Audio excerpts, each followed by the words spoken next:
चलिए देखिए दोस्तों, यूपीएससी के प्रश्न 1995 से लेकर 2023 तक मैंने पिछले 2 वीडियो में इकोनॉमी के कुछ प्रश्न करा दिए हैं दोस्तों। ये योजना और आर्थिक विकास से जो प्रश्न पूछा गया है दोस्तों, उसको कराएंगे 1995 से 2023 तक। दोस्तों हमने पॉलिटी, हिस्ट्री और जो है सीसेट का भी क्वेश्चन कराया है, तो बाकी पीछे वीडियोज में जाके हमारे यूट्यूब चैनल पर देख सकते हैं दोस्तों असफलताओं से भागना नहीं है, जिंदगी में हार मानना नहीं है, जीतना हमारा खून में होनी चाहिए, चाहे हमें कितना भी समय लग जाए। गांव के युवा पूरी प्रतिबद्धता के साथ यूपीएससी की तैयारी करने उतरे और आए और आईएएस बने। गांव के युवा बनेंगे तभी देश और दुनिया का हम विकास कर पाएंगे दोस्तों। तो इसलिए मैं निवेदन करूंगा गांव के युवाओं से कि इस चैनल को सब्सक्राइब कर लें। बिल्कुल निःशुल्क पढ़ाया जाएगा, आपसे 1 रुपया नहीं मांगा जाएगा।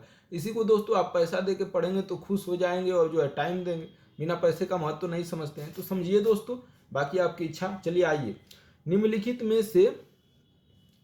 में से किस पंचवर्षीय योजना में मानव विकास को सारे विकास प्रयासों का सारत्व माना गया है। मतलब देखिए दोस्तों, योजना पंचवर्षीय योजना दोस्तों कौन चलाता था? योजना आयोग था, पहले 1950 में गठन किया गया था। उसकी जगह पर नीति आयोग आ गया है दोस्तों। ये जो योजना आयोग था, ये जो है पंचवर्षीय योजना, 5 वर्ष की योजना चलाता था दोस्तों।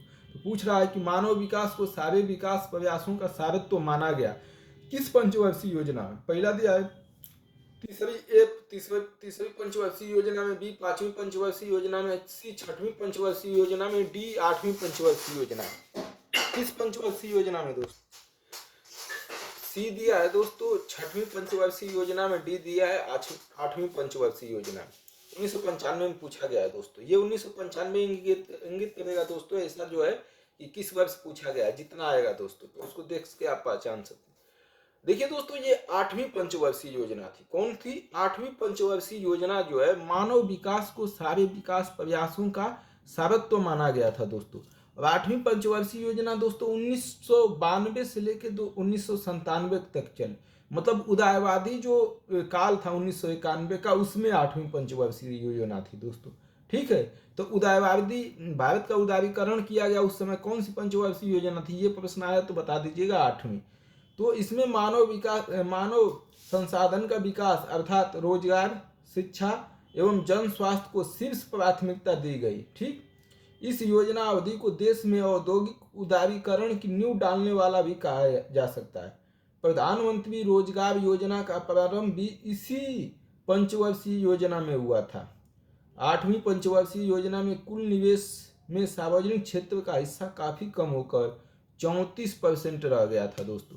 तो ऑप्शन क्या हो जाएगा? डी ऑप्शन, पहले का डी ऑप्शन दोस्तों। दूसरा, निम्नलिखित में से भारत सरकार की योजनेतर व्यय योजना निम्नलिखित में से कौन से भारत के योजनेतर व्यय नीचे दिए गए कुछ कूटों में से सही का चयन कीजिए दोस्तों। योजनेतर व्यय क्या होते हैं दोस्तों? पहले ये जानिए। सरकार की गैर योजनागत व्यय में जो एक होता है योजनेतर व्यय, एक होता है गैर योजना। तो गैर योजना व्यय में गैर विकासात्मक व्यय आते हैं। गैर योजना में गैर विकासात्मक व्यय आते हैं, जिसमें ब्याज मतलब जो विकास नहीं होता है दोस्तों। योजनेतर व्यय मतलब गैर योजना मतलब जो है योजनेतर व्यय में जो है विकास नहीं होता है दोस्तों इसमें। ठीक है, बस गैर विकासात्मक व्यय आते हैं, जिसमें ब्याज भुगतान करेंगे तो क्या विकास होगा? सब्सिडीज देंगे किसी को तो क्या विकास होगा? रक्षा पर व्यय करेंगे तो क्या विकास होगा? नागरिक प्रशासन को देंगे तो क्या विकास होगा? तो विकास पर व्यय और उन परियोजनाओं पर व्यय सम्मिलित हैं जो पहले की योजनाओं में पूरी नहीं हो पाई हैं दोस्तों। तो व्यय और उन परियोजनाओं पर व्यय सम्मिलित है जो पहले की योजनाओं पर पूरी नहीं हो पाती है। तो दोस्तों रक्षा व्यय, अनुवृत्ति, पिछली योजना अवधि से संबंध सभी व्यय और ब्याज भुगतान, ये सरकार की योजनेतर व्यय है दोस्तों। क्या है? योजनेतर व्यय। योजनेतर व्यय का मतलब समझ रहे हैं? सरकार की गैर योजना व्यय मतलब जो योजना के अंतर्गत नहीं है दोस्तों। गैर योजना मतलब व्यय में गैर विकासात्मक व्यय आते हैं, इसमें विकास नहीं होता है दोस्तों, बस ऐसे खर्च किया जाता है। तो ऑप्शन डी हो जाएगा दोस्तों। तीसरा, 8वीं पंचवर्षीय योजना में वार्षिक वृद्धि दर का लक्ष्य क्या था? देखिए दोस्तों, जो प्रश्न हमको लगेगा कि भविष्य के लिए महत्वपूर्ण है उस पर ज्यादा समय दिया जाएगा। जो लगेगा कि बस हल्का फुल्का इसको करके निकल लेना है तो निकल लेंगे हम लोग, ठीक है। तो 8वीं पंचवर्षीय योजना में वार्षिक वृद्धि दर का लक्ष्य क्या था दोस्तों? देखिए, वार्षिक वृद्धि दर का लक्ष्य सरकार ने रखा था 5.6, लेकिन वास्तविक विकास की दर 6.7% रही। मतलब सरकार ने विकास की दर रखा 5.6, लेकिन रही 6.7, अधिक विकास हुआ दोस्तों। तो ए ऑप्शन हो जाएगा, 5.6 रखी थी। 8वीं पंचवर्षीय योजना की लोक क्षेत्र परिव्यय के वित्त पोषण का सबसे बड़ा स्रोत है। 8वीं पंचवर्षीय योजना के लोक क्षेत्र परिव्यय किसमें सबसे ज्यादा खर्च हुआ? वित्त पोषण का सबसे बड़ा क्षेत्र कौन सा था? तो डी ऑप्शन दोस्तों, घाटे का वित्तीयन। देखिए दोस्तों, हम सबको उसी में पढ़ेंगे जिसमें जरूरत होगी, जिसमें जरूरत नहीं होगी हम सीधा ऑप्शन ही बता देंगे, क्योंकि दोस्तों ज्यादा टाइम खराब करने का कोई मतलब नहीं है। अगर आवश्यकता रही तो हम सब पढ़ेंगे। तो घाटे की व्यवस्था या घाटा वित्त पोषण में सरकार अपनी आय से अधिक व्यय करती है दोस्तों, और बजट घाटे में रिजर्व बैंक से कर्ज लेकर पूरा किया जाता है। बदले में सरकार रिजर्व बैंक को कर्ज वापस देती है। तो 8वीं पंचवर्षीय में दोस्तों घाटा वित्तीयन था। क्या था? घाटा वित्तीयन था। 8वीं योजना अवधि के दौरान कुछ मुख्य आर्थिक परिणाम थे। तीव्र आर्थिक विकास।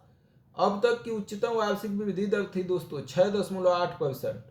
कृषि संबंधित क्षेत्र और विनिर्माण का उच्च विकास। निर्यात और आयात में वृद्धि। व्यापार और चालू खाता घाटा में सुधार। हालांकि उच्च विकास दर हासिल की गई, कुल निवेश में सार्वजनिक क्षेत्र की हिस्सेदारी में लगभग 34% की गिरावट आई थी दोस्तों। तो ये हो जाएगा डी। पांचवा, सन 1992 में घोषित नई निर्यात आयात नीति कितनी अवधि के लिए थी दोस्तों? 1992 में घोषित नई आयात निर्यात नीति कितने अवधि के लिए, कितने समय के लिए थी दोस्तों?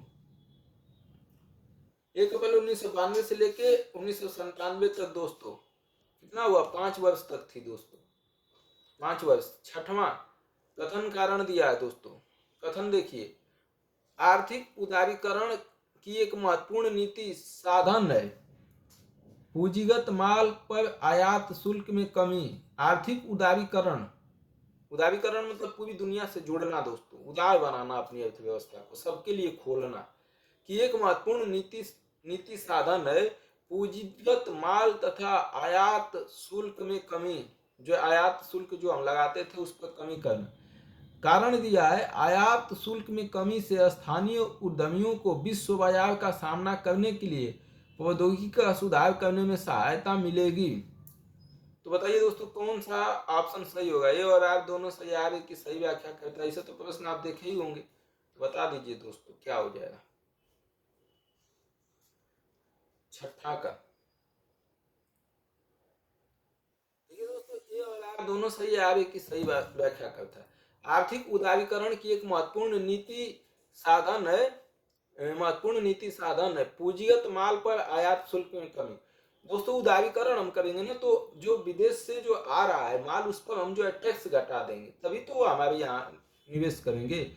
और जब आयात शुल्क में कमी हो जाएगी, जब वो विदेशी सामान आएंगे उस पर आयात शुल्क कम करेंगे तो वो ज़्यादा मात्रा में आए, और ज़्यादा मात्रा में प्रौद्योगिकी आएगी तो इससे जो हमारे घर के मतलब उद्यमी हैं उनको जो है अच्छी प्रौद्योगिकी मिलेगी, तभी तो वो विदेशों से विदेशी जो आ रहे हैं अपना ब्रांड लेके अपनी चीज़ें बेचने के लिए, उनका अगर मशीनें अच्छी नहीं होगी तो उत्पादन कम होगा, तो हमारे देश के उद्यमी उनसे टक्कर कैसे ले पाएंगे? तो उनको टक्कर लेने के लिए जरूरी था। तो ए कथन भी सही है और आर कथन भी सही है, और आर ए की सही व्याख्या भी करता है।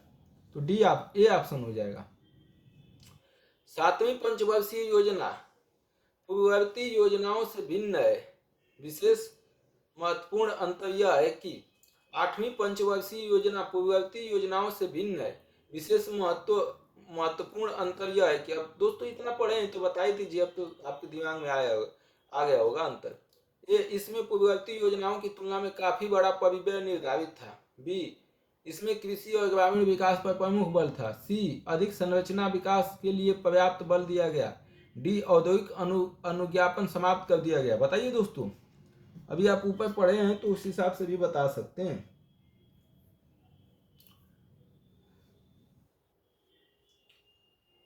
देखिए दोस्तों, इसमें पूर्ववर्ती योजनाओं की तुलना में काफी बड़ा परिव्यय निर्धारित था दोस्तों। 8वीं में 8वीं पंचवर्षीय योजना 1992 से 97 तक का चलित थी दोस्तों। और अन्य योजनाओं से बहुत बड़ा था। बिजली उत्पादन 26.6% निवेश किया गया था। योजना का लक्ष्य 6.78% विकास दर को प्राप्त करना था दोस्तों। ठीक। 8वां, निम्नलिखित कथनों पर विचार कीजिए। अधिकांश अंतर्राष्ट्रीय अभिकरण जो भारत के अंतरशासिक द्विपक्षीय करारों के अनुसार विकास कार्यक्रमों के लिए राशि उपलब्ध कराते हैं, मुख्यतः देते हैं। मतलब जो बाहरी लोग होते हैं, बाहरी देश के संस्थाएं, लोग या व्यक्ति जो अंतरशासिक द्विपक्षीय करार, हमारे यहाँ करार करते हैं कि विकास कार्यक्रमों के लिए जो राशि उपलब्ध कराते हैं, मुख्यतः देते हैं। किसको देते हैं? तकनीकी सहायता, सुगम ऋण जो ब्याज सहित वापस चुकाने होंगे, अनुदान जो वापस नहीं चुकाने होंगे, गरीबी निवारण के लिए खाद्य सहायता। बताइए दोस्तों, इसमें से क्या हो जाएगा? अधिकांश अंतर्राष्ट्रीय अभिकरण जो भारत के अंतरशासित द्विपक्षीय करारों के अनुसार विकास कार्यों के लिए राशि उपलब्ध कराते हैं, मुख्यतः देते हैं। किस लिए देते हैं वो दोस्तों? मुख्यतः देखिए दोस्तों, तकनीकी सहायता के लिए दे सकते हैं, सुगम ऋण जो ब्याज सहित वापस चुकाने होंगे उसको इस अनुसार दे सकते हैं, अनुदान जो वापस नहीं चुकाने होंगे उस तरीके से दे सकते हैं, लेकिन गरीबी निवारण के लिए खाद्य सहायता नहीं देते हैं दोस्तों। ठीक है, तो चौथा ऑप्शन छोड़ के ए बी सी, अब 1 2 3 तीनों सही है, बी ऑप्शन हो जाएगा दोस्तों। बहुत नरम शर्तों पर दिए गए ऋणों को सॉफ्ट लोन कहते हैं दोस्तों। इस प्रकार के ऋण में सूद की दर या टैक्स कर दर बाजार में उपलब्ध दर से कम होती है। इसको नरम वित्त पोषण भी कहते हैं। इस प्रकार के ऋण में अन्य सुविधाएं भी मिलती है। कर्ज की अवधि लंबे समय के लिए होती है। ठीक, शुरू के वर्षों में कर्ज पर ब्याज नहीं लिया जाता है क्योंकि परियोजनाओं से आय मिलना प्रारंभ नहीं होता है। इस तरह के संसाधन केवल समाज के लिए उपयोगी योजनाओं के लिए मिलते हैं। विश्व बैंक और विकास के क्षेत्र में कार्यरत अन्य संस्थाएं विकासशील देशों को इस प्रकार के ऋण उपलब्ध कराती है। जापान ने दिल्ली मेट्रो के निर्माण के लिए इस प्रकार का ऋण उपलब्ध कराया था। तो गरीबी निवारण के लिए खाद्य सहायता नहीं दोस्तों, ये कर्ज मिलता है हमें जो है इस तरह के करार में। ठीक है, तो बी ऑप्शन हो जाएगा। नौवां देखिए दोस्तों, भारत द्वारा आयात की जाने वाली निम्नलिखित मदों पर ध्यान दीजिए। पहला पूंजीगत माल, दूसरा पेट्रोलियम, तीसरा मोती और बहुमूल्य रत्न, चौथा लोहा व इस्पात, पांचवा रसायन। 1994-95 ईस्वी के आंकड़े के अनुसार मूल्य की दृष्टि से इन मदों का घटता हुआ क्रम क्या था? तो बस प्रश्न जान गए ना दोस्तों। अब इसमें वर्तमान में जानिएगा, इसको छोड़ दीजिए। अब वर्तमान में ऐसा सब प्रश्न ध्यान में रखिए। वर्तमान में आए तो अब 1995 का 96 का देख के क्या करेंगे, कोई मतलब ही नहीं है, टाइम वेस्ट होगा। छठवीं व आठवीं पंचवर्षीय योजनाएं क्रमशः 1980 से 85 तथा 1992 से छठी व आठवीं 1997 की अवधि की थी। 7वीं पंचवर्षीय योजना की अवधि क्या थी दोस्तों? बोल रहा है कि छठी तो बता ही दिया, 1980 से 85, और 85 के बाद जो है छठी के बाद 7वीं ही तो आएगा, तो 85 से ले लीजिए 92 तक, तो 1992 से 97 तक तो छठी आ गई, तो बीच में ही होगी। तो 1987 से 1992, 1985 से 90, 1900 कौन सा होगा दोस्तों? 7वीं पंचवर्षीय योजना के बारे में पूछ रहा है दोस्तों। 1900 देखिए दोस्तों, 1990 से 92 के बीच भारत में योजना बनाने पर विराम लग गया था। ऐसा दूसरी बार भी हुआ 1966 से 69 में। तो 1966 से 69 और 1990 से 92 दो बार दोस्तों विराम लगा हुआ था। तो 1992 के बाद जो है पंचवर्षीय योजना ले लीजिए। ठीक, तो इस तरीके से क्या हो जाएगा दोस्तों? 1985 से 90, 1985 से क्या हो जाएगा? 90। 10वां का क्या हो जाएगा? ऑप्शन सी, पहली बार योजना, तो ऑप्शन सी हो जाएगा दोस्तों। 1985 से 90 तक 7वीं पंचवर्षीय योजना थी। अगला, भारत की आर्थिक सर्वेक्षण प्रत्येक वर्ष सरकारी तौर पर प्रकाशित किया जाता है। भारत का आर्थिक सर्वेक्षण प्रत्येक वर्ष सरकारी तौर पर प्रकाशित किया जाता है। भारत का आर्थिक सर्वेक्षण कौन जारी करता है? आरबीआई, रिजर्व बैंक जारी करती है, भारतीय रिजर्व बैंक। बी, भारतीय योजना आयोग द्वारा। सी भारतीय सरकार के वित्त मंत्रालय द्वारा और डी भारत सरकार के उद्योग मंत्रालय। भारत का आर्थिक सर्वेक्षण प्रत्येक वर्ष कौन जारी करता है दोस्तों? आर्थिक सर्वेक्षण ये वित्त मंत्रालय जारी करता है दोस्तों, भारत सरकार के वित्त मंत्रालय द्वारा। सी हो जाएगा। भारत सरकार का वित्त मंत्रालय विगत वर्ष में भारतीय अर्थव्यवस्था के विकास की समीक्षा करता है तथा महत्वपूर्ण वार्षिक दस्तावेज के रूप में आर्थिक सर्वेक्षण प्रकाशित करता है। इससे प्रमुख कार्यक्रम का सार रहता है दोस्तों। आर्थिक सर्वेक्षण देश में आर्थिक प्रवृत्तियों को सामने लाता है और केंद्रीय बजट में संसाधनों की गतिशीलता, उनके आवंटन को बेहतर सराहना की सुविधा प्रदान करता है। सर्वेक्षण कृषि और औद्योगिक उत्पादन, बुनियादी ढांचे, रोजगार, मुद्रा आपूर्ति, कीमतों, आयात निर्यात, विदेशी मुद्रा भंडारण और बजट पर असर डालने वाले अन्य प्रासंगिक आर्थिक कारणों के रुझानों का विश्लेषण करता है। इसे आगामी वर्ष के बजट के पहले संसद में पेश किया जाता है। आगामी वर्ष में बजट के पहले संसद में पेश किया जाता है दोस्तों। भारत का आर्थिक सर्वेक्षण प्रत्येक वर्ष कौन जारी करता है? वित्त मंत्रालय जारी करता है। क्या तथ्य है इसमें बताई दिए। संसार के निम्नलिखित क्षेत्रों में से कौन सा एक हमारी आयातित वस्तु के अधिकांश की पूर्ति करता है? मतलब अधिकांश जो है हम कहाँ से आयात करते हैं? अफ्रीका से, एशिया और ओशनिया से, अमेरिका से, यूरोप से। 1998 का प्रश्न है दोस्तों, अब रिलेवेंट में याद कर लीजिएगा। उस समय तो एशिया और ओशनिया था। अब वर्तमान में हम कहाँ से सबसे ज्यादा आयात कर रहे हैं? हमारी पूर्ति सबसे ज्यादा कहाँ से हो रही है? अब वर्तमान में याद करिएगा। भारत के 90 के दशक में औद्योगिक क्षेत्र में आयोजना प्रक्रिया ने पूर्व काल की आयोजना प्रक्रिया की तुलना में अपेक्षाकृत कम महत्वपूर्ण स्थान ग्रहण किया। इस विषय में निम्नलिखित में से कौन सा एक सत्य नहीं है? उदारीकरण के आगमन के साथ औद्योगिक निवेश विकास को बहुत अधिक हद तक निजी और बहुराष्ट्रीय क्षेत्र के दायरे में रखा गया। 90 के दशक मतलब दोस्तों 1990 से लेके 100 तक बाजार के केंद्रीय स्थान ग्रहण कर लेने के दूसरा दिया बाजार के केंद्रीय स्थान ग्रहण कर लेने के साथ अनेक क्षेत्रों में केंद्रीय योजनाओं का भूमिका आवश्यक हो गया था। सी योजनाओं का केंद्र मानव संसाधन विकास, भारत आधारित संरचना, जनसंख्या नियंत्रण और कल्याण जैसे क्षेत्रों में अंतरित हो गया था। डी राष्ट्र की प्राथमिकता औद्योगिक विकास से दूर हटकर ग्रामीण क्षेत्रों को विकास हो गई थी। भारत के 90 के दशक में जो है औद्योगिक क्षेत्र में आयोजना प्रक्रिया ने पूर्व काल की योजना प्रक्रिया की तुलना में अपेक्षाकृत कम महत्वपूर्ण स्थान क्यों हो गया दोस्तों? कम महत्वपूर्ण स्थान क्यों हो गया पहले की तुलना में?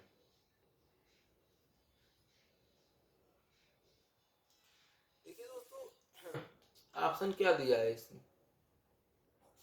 सही गलत पूछा है दोस्तों। देखिए दोस्तों, उदारीकरण के आगमन के साथ औद्योगिक निवेश विकास की बहुत अधिक हद तक निजी और बहुराष्ट्रीय क्षेत्र के दायरे में रखा गया है। बिल्कुल, उदारीकरण 1991 में हुआ था दोस्तों और 90 के दशक में पूछ रहा है, तो सही बात है। बाजार के केंद्रीय स्थान ग्रहण कर लेने के साथ अनेक क्षेत्रों में केंद्रीय आयोजनाओं की भूमिका आवश्यक हो गई थी। बिल्कुल, यह भी सही है।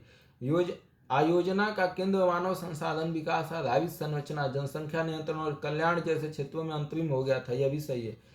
ये गलत है दोस्तों। राष्ट्र की प्राथमिकता औद्योगिक विकास से दूर हटकर ग्रामीण क्षेत्रों नहीं, औद्योगिक क्षेत्र पर विकास पर ध्यान था हमारा दोस्तों। ये भी सही है, बी गलत है। निम्नलिखित में से कौन सा एक राष्ट्रीय नवीकरणीय निधि का उद्देश्य है? राष्ट्रीय नवीकरणीय निधि का उद्देश्य क्या है? उद्योगों का औद्योगिकी उन्नयन होने अथवा बीमार इकाइयों के बंद हो जाने से प्रभावित हुए कामगारों के हितों की सुरक्षा। राष्ट्रीय नवीकरणीय निधि का उद्देश्य क्या था दोस्तों? अर्थव्यवस्था के कोर सेक्टर को विकसित करना। दोस्तों इसका ऑप्शन यही हो जाएगा। उद्योगों की औद्योगिकरण उन्नयन होने मतलब उद्योग के नए नए आने से बीमार इकाइयों के बंद हो जाने से प्रभावित हुए जो कामगारों की हितों की सुरक्षा करना। जो काम करने वाले लोग थे उनकी हित जो है सुरक्षित रहे, इस पर ध्यान देना था दोस्तों। समझ गए? तो ये ऑप्शन हो जाएगा, बाकी पढ़ने की जरूरत नहीं। बस दोस्तों मेरे कहने का मतलब ये है ना कि हम रिलेवेंट चीज़ें जानें जो हमारे लिए जरूरी है। फालतू की चीज़ें टाइम बर्बाद करने का कोई मतलब नहीं है। ठीक है। 15 देखिए दोस्तों, रोजगार गारंटी योजना ग्रामीण क्षेत्रों में रोजगार प्रत्याभूत करने के लिए वित्तीय सहायता देने की विचार करती है। रोजगार गारंटी मतलब पैसा देने की विचार करती है। ग्रामीण क्षेत्रों में काम ढूंढने वाले पुरुषों और स्त्रियों में कम से कम 50% को कितने मतलब रोजगार गारंटी योजना जो है रोजगार प्रत्याभूत करने के लिए वित्तीय सहायता देने का विचार कितने % लोगों को करते रहे। बी ग्रामीण क्षेत्रों में काम ढूंढने वाले पुरुषों में कम से कम 50% को, गरीबी रेखा के नीचे रहने वाले ग्रामीण भूमिहीन परिवारों को कम से कम एक पुरुष और एक महिला को, गरीबी रेखा के नीचे रहने वाले ग्रामीण भूमिहीन परिवारों के कम से कम एक व्यक्ति को। बोलिए दोस्तों क्या होगा 15 का। एम्प्लॉयमेंट जो है रोजगार गारंटी योजना, रोजगार आश्वासन योजना के अधीन ग्रामीण क्षेत्रों में उन सभी लोगों को रोजगार प्रदान करना है जो काम करने की इच्छा रखते हैं। इस समय यह योजना देश के प्रत्येक जिले में लागू है। उत्तर में दिए तो इसका ऑप्शन क्या हो जाएगा दोस्तों, ये ऑप्शन ही नहीं मिल रहा है कोई, आप छोड़ दीजिए इसको। बाकी ऐसा कुछ प्रश्न आए तो रोजगार संबंधित तो दिमाग रखें। संवेदी सूचकांक सेंसेक्स में चढ़ाव का तात्पर्य क्या है दोस्तों। सेंसेक्स निफ्टी के बारे में बहुत सुनते होंगे। बंबई शेयर बाजार के साथ पंजीकृत सभी कंपनियों के शेयरों के मूल्य में चढ़ाव होता है। सेंसेक्स में चढ़ाव का क्या मतलब। राष्ट्रीय शेयर बाजार के साथ पंजीकृत सभी कंपनियों के शेयर के मूल्य में चढ़ाव। सी बंबई शेयर बाजार के साथ पंजीकृत एक कंपनी समूह के शेयरों के मूल्य में समग्र चढ़ाव। डी बंबई शेयर बाजार के साथ पंजीकृत एक कंपनी समूह से संबंधित सभी कंपनियों के शेयरों के मूल्य में चढ़ाव। सेंसेक्स बढ़ने का क्या मतलब होता है। संवेदी सूचकांक किसको बोलते हैं दोस्तों हिंदी में। देखिए दोस्तों इसमें सी हो जाएगा, बंबई शेयर बाजार के साथ पंजीकृत एक कंपनी समूह के शेयरों के मूल्य में समग्र चढ़ाव। ठीक है, इसी को बोलते हैं सेंसेक्स। यदि सेंसेक्स सूचकांक में वृद्धि होती है तो इससे निवेशकों का अर्थव्यवस्था में विश्वास पता चलता है दोस्तों। यदि सूचकांक में लगातार वृद्धि हो रही है तो इसका अर्थ है कि विदेशी निवेशक और भारतीय निवेशक अर्थव्यवस्था के विकास की दर से प्रसन्न हैं। निवेशक यह मानते हैं कि अर्थव्यवस्था में विकास की दर बनी रहेगी, परंतु सूचकांक में वृद्धि शेयरों का मूल्य भी बढ़ रहा है दोस्तों। सेंसेक्स छोटी मोटी खबरों से भी प्रभावित हो सकता है। सूचकांक में परिवर्तन का यह अर्थ नहीं है कि अर्थव्यवस्था में कोई बुनियादी परिवर्तन आ गया है। समझ रहे हैं। तो सेंसेक्स में दोस्तों बंबई शेयर बाजार के साथ पंजीकृत एक कंपनी समूह के शेयरों के मूल्य में समग्र चढ़ाव बढ़ना। सेंसेक्स बढ़ने का मतलब जो है हमारी अर्थव्यवस्था जो है ठीक ढंग से काम कर रही है। अर्थव्यवस्था में लोगों का विश्वास रहता है कि अर्थव्यवस्था की वृद्धि बनी रहेगी।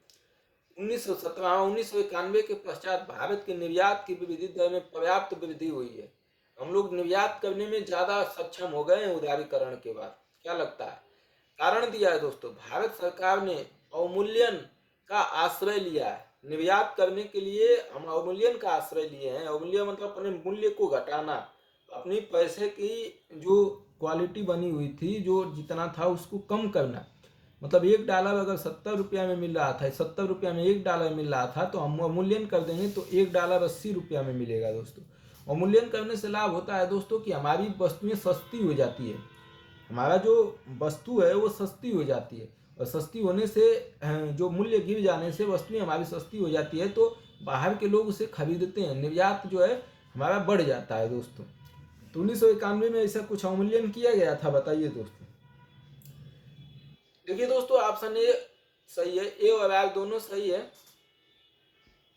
ए और आर दोनों सही है और आर ए की सही व्याख्या भी करता है।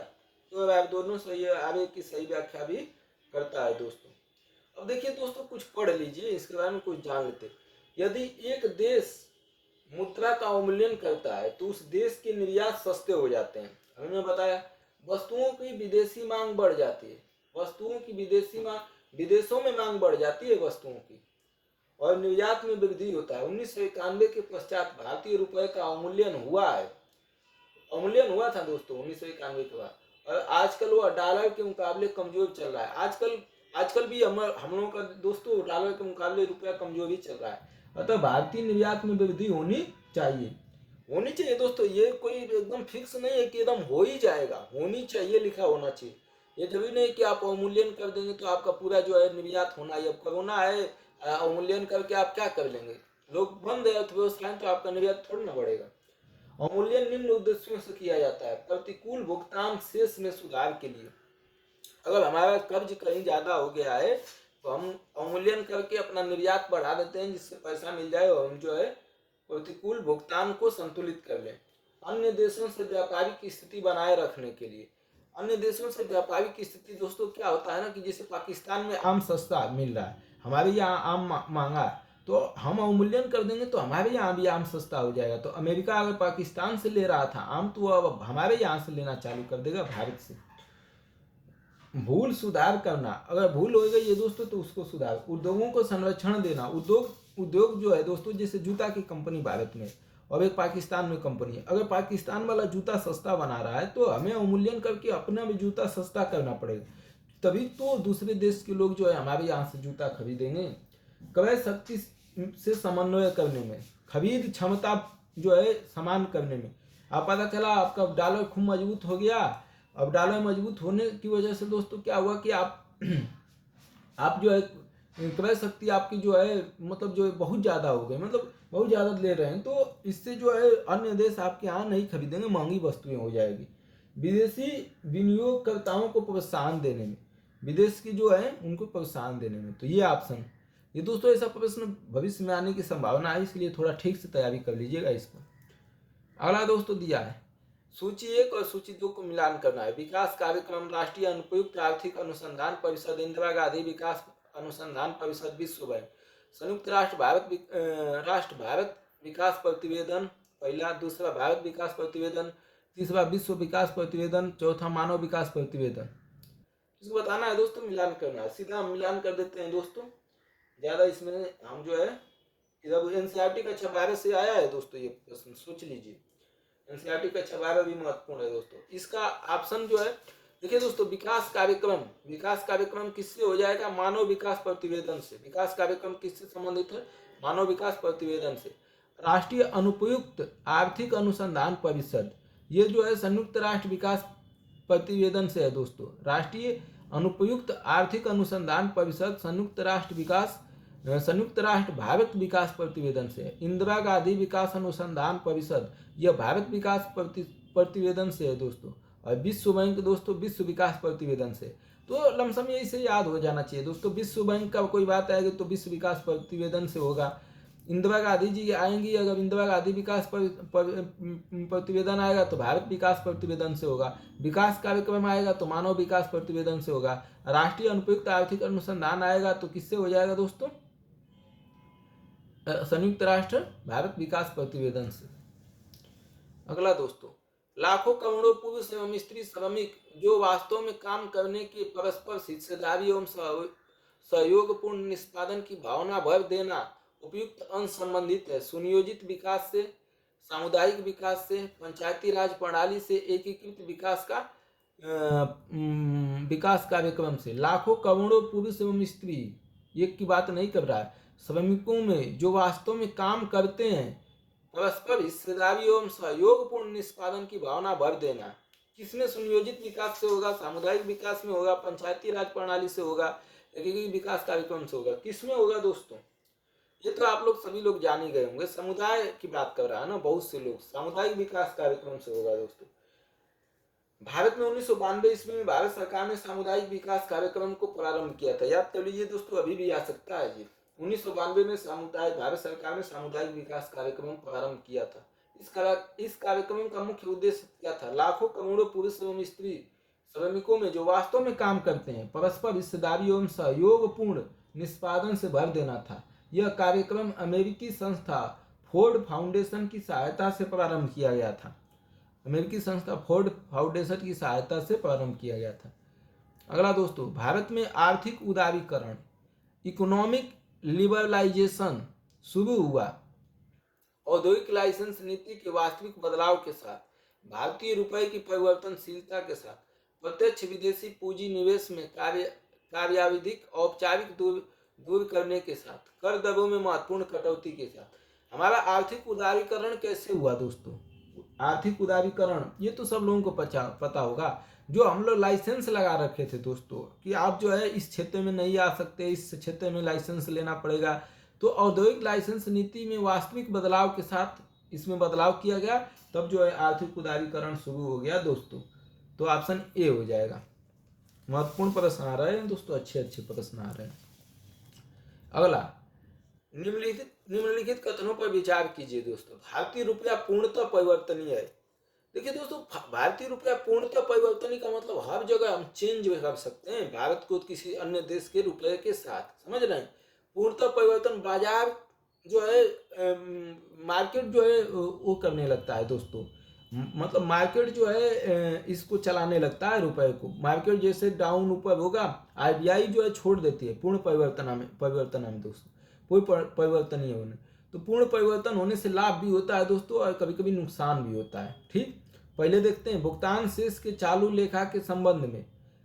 भारतीय रुपया पूर्णतः परिवर्तनीय है। भुगतान शेष के चालू लेखा के संबंध में, भुगतान शेष के पूंजी लेखा के संबंध में, स्वर्ण सोने के संबंध में, इनमें से कौन सा कथन सही है बताइए दोस्तों। देखिए दोस्तों, केवल भुगतान शेष के चालू लेखा के संबंध में केवल एक ऑप्शन सही है दोस्तों। आर्थिक उदारीकरण के बाद रुपए का डॉलर में सीमित परिवर्तन किया जा सकता है। चालू खाते में रुपए का किसी भी मुद्रा में परिवर्तन बाजार मूल्य पर किया जा सकता है दोस्तों, बाकी में नहीं। स्वर्ण में और भुगतान शेष के पूंजी लेखा के संबंध में नहीं। अगला देखिए दोस्तों, वर्तमान मूल्य, करंट प्राइस पर प्रति व्यक्ति आय, पर कैपिटल इनकम की विविधि दर स्थिर मूल्यों पर प्रति व्यक्ति आय की विविधि दर से, स्थिर मूल्य पर प्रति व्यक्ति आय की विविधि दर से अपेक्षाकृत अधिक है। वर्तमान मूल्य पर जो प्रति व्यक्ति आय होती है वो स्थिर मूल्य पर प्रति व्यक्ति आय से अधिक है, क्योंकि स्थिर मूल्य पर प्रति व्यक्ति आय की विविधि दर में ध्यान रखा जाता है। किसका? स्थिर मूल्य पर किसका ध्यान रखा जाता है? जनसंख्या विविधि दर का, बी मूल्य स्तर की विविधि दर का, सी मुद्रास्फीति की विविधि दर का, और डी वेतन दर में विविधि दर का। बताइए दोस्तों 22 का क्या हो जाएगा? देखिए दोस्तों, इसका हो जाएगा मूल्य स्तर की विविधि दर का। वस्तुओं की कीमतों में वृद्धि के प्रभाव को दूर करने के लिए चालू कीमतों पर राष्ट्रीय आय के आंकड़ों को स्थिर कीमतों पर अवमूल्यित किया जाता है दोस्तों। चालू कीमतों पर राष्ट्रीय आय के आंकड़ों को स्थिर मूल्य पर अवमूल्यित किया जाता है। मतलब चालू जो आंकड़ा होता है उसको स्थिर मूल्य पर अवमूल्यन किया जाता है। देखिए दोस्तों, एक बार मैं समझा देता हूँ ठीक से। वर्तमान मूल्य, करेंट प्राइस पर प्रति व्यक्ति आय, जो प्रति व्यक्ति आय होती है, पर कैपिटल इनकम की विविधि दर स्थिर मूल्य पर प्रति व्यक्ति आय की विविधि दर से अपेक्षाकृत अधिक होती है, क्योंकि इसमें अवमूल्यन किया जा सकता है दोस्तों स्थिर वाले पर, क्योंकि पीछे चला गया है ना। क्योंकि स्थिर मूल्य पर प्रति व्यक्ति आय की विविधि दर में ध्यान रखा जाता है मूल्य स्तर की विविधि दर का। मूल्य जो बढ़ा हुआ है उसका ध्यान रखा जाता है वर्तमान में, और पीछे स्थिर दर मतलब पीछे जाके और जो है करंट में जाएंगे तो मूल्य दर विविधि होगा ना। तो इसलिए जो है प्रति व्यक्ति आय दर स्थिर मूल्य के प्रति व्यक्ति आय में विविधि दर दिखता है दोस्तों। तो आप समझ में आ गया होगा। निम्नलिखित पर विचार कीजिए, इनमें से कौन आंतरिक ऋण, इंटरनल डेब्ट का के घटक है? मतलब अपने अंदर, मतलब भारत के अंदर जो कर्ज लिया गया है उसको बताना है दोस्तों। मतलब इंटरनल डेब्ट, आंतरिक कर्ज का हिस्सा कौन है? बाजार का ऋण दान, ट्रेजरी बिल, भारतीय रिजर्व बैंक को निर्गमित विशेष प्रतिभूतियां। बताइए दोस्तों 23 का। भारत सरकार अनेक प्रकार के स्रोतों से ऋण लेती है। बाजार से लिए गए उधार, बिल, केंद्रीय बैंक आरबीआई की दी गई विशेष प्रतिभूतियां इत्यादि सम्मिलित है। सभी तरह से लिए गए कर्ज आंतरिक ऋण का हिस्सा हैं दोस्तों। बाजार से अगर आप ऋण ले रहे हैं, ट्रेजरी बिल जारी करके ले रहे हैं, भारतीय रिजर्व बैंक को निर्गमित विशेष प्रतिभूतियां अगर जो है बेच के खरीद के लिया जा रहा है, तो ये सब है दोस्तों, ये सब हो जाएगा। ऑप्शन डी हो जाएगा। अब देखिए, विकासशील देशों की विश्वव्यापी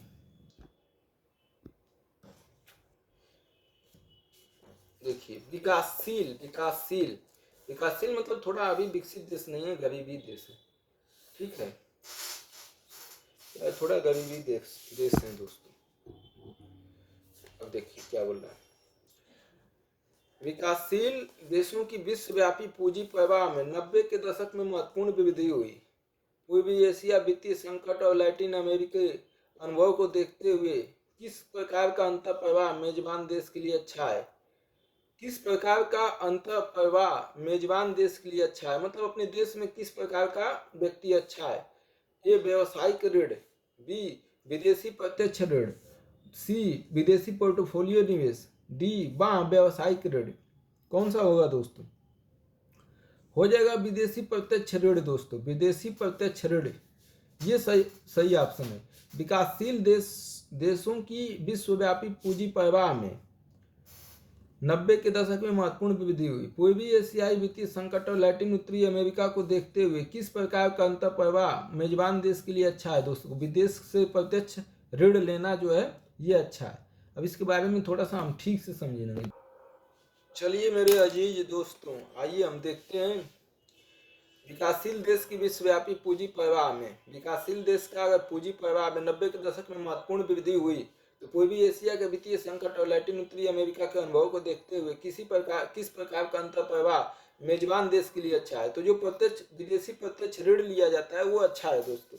अब देखिए दोस्तों, इसमें समझ लेते हैं थोड़ा सा इसको बढ़िया से।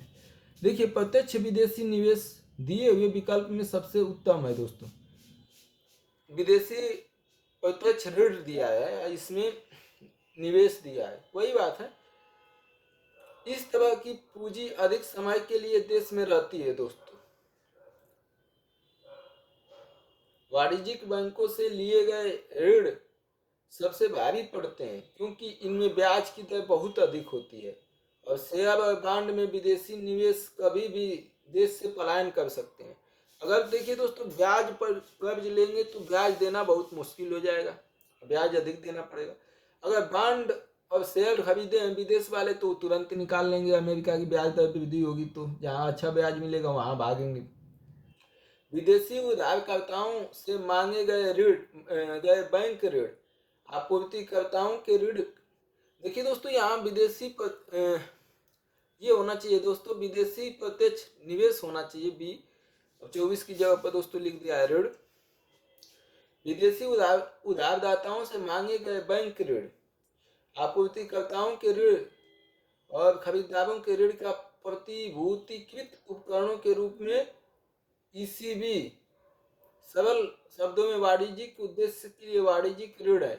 एक वाणिज्यिक ऋण एक प्रकार का विदेशी निवेश है जो आमतौर पर बैंक ऋण के रूप में होता है। इस तरह का निवेश राष्ट्र के बीच या विभिन्न देशों के व्यवसायों के बीच होता है, जबकि एक वाणिज्यिक ऋण एक व्यक्ति द्वारा किया जा सकता है। विदेशी प्रत्यक्ष ऋण दोस्तों, जबकि एक वाणिज्यिक ऋण एक व्यक्ति द्वारा किया जाए, यह आमतौर पर बड़े संगठनों के बीच होता है। एफपीआई तब भी होते हैं जब किसी कंपनी द्वारा विदेशी निवेश किया जाता है। वे किसी ऐसे व्यक्ति द्वारा भी बनाए जा सकते हैं जिनके पास म्यूचुअल फंड हो, जबकि एक एफडीआई निवेश करने वाली कंपनी को सहायक कंपनी की शेयरों के मालिक होने की अनुमति देता है। एफपीआई अधिक अस्थायी होता है दोस्तों। एफपीआई जो होता है दोस्तों वो अधिक अस्थायी होता है, फट के निकाल लेगा धन अपना। तो अब समझ गए होंगे दोस्तों, विदेशी निवेश हमको जो है क्या लेना चाहिए ये बहुत जरूरी है दोस्तों। सरकार में पढ़े लिखे लोगों को इसीलिए जानने की जरूरत है दोस्तों, अनपढ़ लोगों को क्या पता है, वो तो बस जैसे वैसे देश चला रहे हैं हिंदू मुस्लिम करके।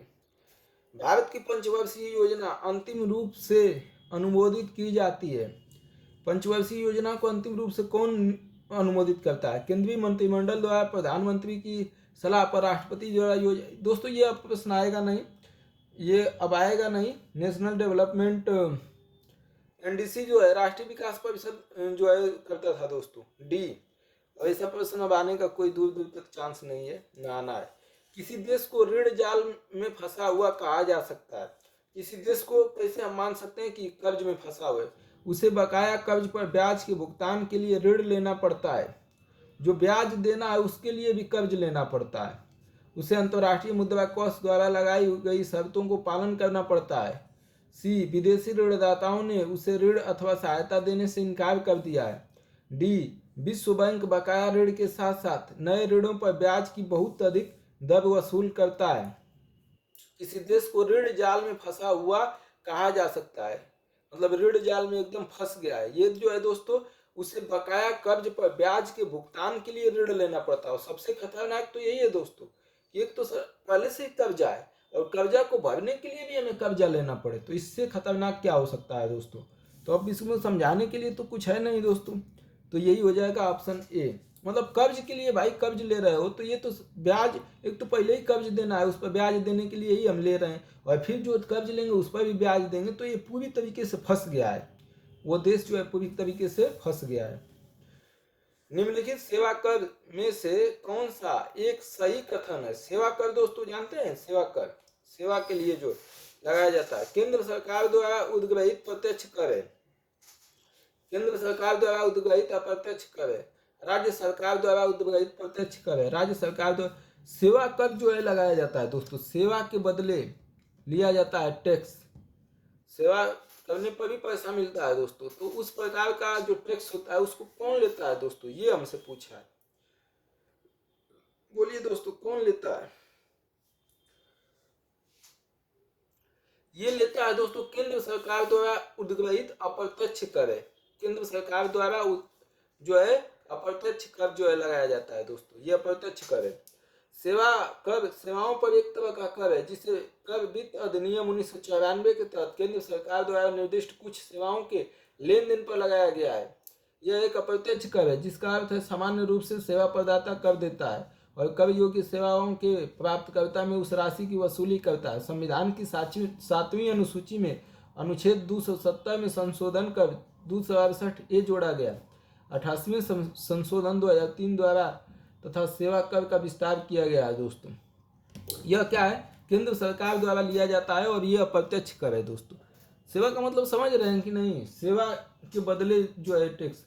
मान लीजिए आपने किसी की सेवा की, आपको वो पैसा दे दिया, मतलब आपने किसी को खुश होकर सेवा कर दी, वो आपको जो है 10 बीघा जमीन लिखने के लिए तैयार हो, तो 10 बीघा जमीन पर कुछ टैक्स लगेगा ना, जाएंगे तो वो टैक्स जो लगता है आपको जमीन लिखाने में टैक्स लगा, वो टैक्स जो है लेता है वो सेवा टैक्स हो जाएगा दोस्तों।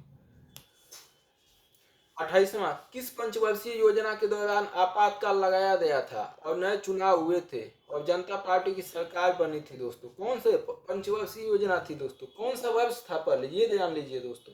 25 जून 1975 था दोस्तों, आपातकाल की घोषणा हुई थी। 1977 में आपातकाल स्थिति समाप्त हुई थी, देश में चुनाव हुए, इसमें जनता पार्टी की भारी जीत हुई। यह काल 5वीं पंचवर्षीय योजना का था दोस्तों, 5वीं पंचवर्षीय, जिसका कार्यकाल 1974 से 1979 था दोस्तों। गरीबी हटाओ का नारा किस पंचवर्षीय योजना में दिया गया था, यह भी बताइएगा। ये 5वीं पंचवर्षीय योजना।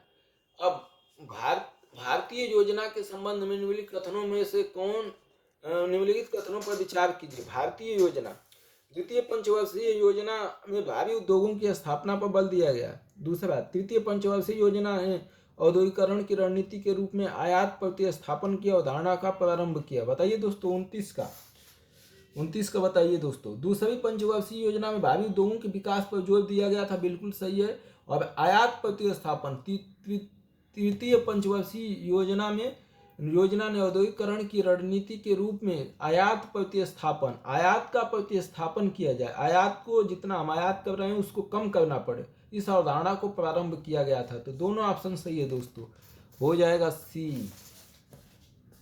अगला 30वां देखते हैं दोस्तों। 30वां, निम्नलिखित में से, इसको भी दोस्तों जो है क्या है ना कि ये भी जो है, एक मिनट, कैमरा जो है दोस्तों दूर धक्का लग गया था इसीलिए साफ नहीं दिख रहा था, अब देखिए साफ दिखेगा। निम्नलिखित में से कौन एक एनर्जी स्टैटिक्स नामक प्रकाशन को समय समय पर निकालता है? एनर्जी स्टैटिक्स दोस्तों, इसमें सीधा जान लीजिए, सीधा जानिए कौन निकालता है दोस्तों। एनर्जी स्टैटिक्स या ऊर्जा से संबंधित आंकड़े नामक प्रकाशन केंद्रीय सांख्यिकी संगठन द्वारा किया जाता है दोस्तों।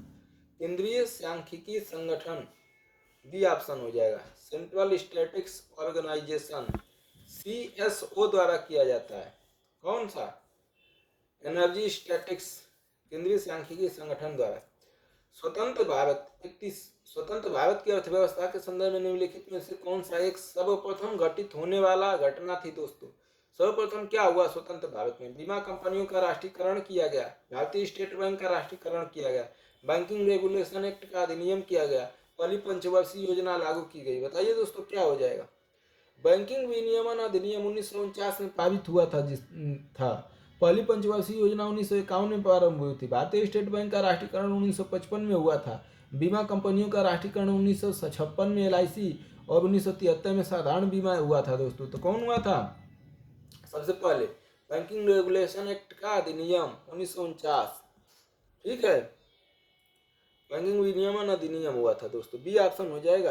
अभी C option banking regulation act. इसके बाद 32 फरवरी 2006 में प्रभावी सेज एक्ट 2005 के कुछ उद्देश्य हैं। इस संदर्भ में निम्नलिखित कथनों पर विचार कीजिए। अवसंरचना इंफ्रास्ट्रक्चर सुविधा का विकास, विदेशी स्रोतों से निवेश को प्रोत्साहन करना, केवल सेवा क्षेत्र में निर्यात को प्रोत्साहन करना। क्या हो जाएगा दोस्तों? सेज एक्ट 2005 है या विशेष आर्थिक क्षेत्र का गठन देश में ठोस आर्थिक नीति बनाने के लिए हुआ था। इस क्षेत्र में देश का साधारण आर्थिक कानून नहीं चलता और सभी नीतियां प्रतिस्पर्धा के स्तर पर निर्भर करती हैं। इन क्षेत्रों में आधारभूत ढांचे का विकास बहुत जल्दी होता है और विदेशी निवेश की मात्रा भी बढ़ती है। विशेष आर्थिक क्षेत्र ASEZ एक ऐसा क्षेत्र है जिसमें व्यापार और व्यापार कानून देश के बाकी हिस्से से अलग होते हैं। SEZ देश की राष्ट्रीय सीमाओं के भीतर स्थित है दोस्तों। तो सेज का ऑप्शन क्या हो जाएगा? अवसंरचना इंफ्रास्ट्रक्चर सुविधा का विकास होता है, विदेशी स्रोतों में निवेश को प्रोत्साहन करता है, केवल सेवा क्षेत्र में निर्यात को प्रोत्साहन करता है। केवल लगने से गलत हो गया दोस्तों, तो ऑप्शन ए हो जाएगा। भारत में आने वाला प्रत्यक्ष विदेशी निवेश FDI प्रत्यक्ष विदेशी निवेश बड़ी मात्रा में मॉरिशस से आता है, न कि यूनाइटेड किंगडम और फ्रांस जैसे अनेक बड़ी और परिपक्व अर्थव्यवस्थाओं से। इसका क्या कारण? मॉरिशस दोस्तों ना टैक्स कम लगाती है, इस कारण होगा। अब सीधा हम उत्तर बता देते हैं दोस्तों। अब ये रिलेवेंट तो है नहीं, लेकिन ऐसे क्वेश्चन को जानते रहिए। तो इसका उत्तर हो जाएगा दोस्तों, भारत का मॉरिशस के साथ द्वारा करारोपण परिहार समझौता है दोस्तों। मतलब टैक्स जो है मॉरिशस जो आएगा तो हम जो है उस पर जो है नहीं लगाएंगे, इस तरीके से। इसका कोई ज़्यादा वो नहीं है। भारत स्थित न्यूट्रिनो ऑब्जेक्टिव की योजना आयोग ने 11वीं पंचवर्षीय योजना में एक मेगा वैज्ञानिक परियोजना के तौर पर सम्मिलित किया है। इस संदर्भ में निम्नलिखित कथनों पर विचार कीजिए। न्यूट्रिनो ऑब्जर्वेटरी की योजना 11वीं पंचवर्षीय योजना में आई थी दोस्तों। तो ये क्या थी दोस्तों, ये बताना है बस हमें।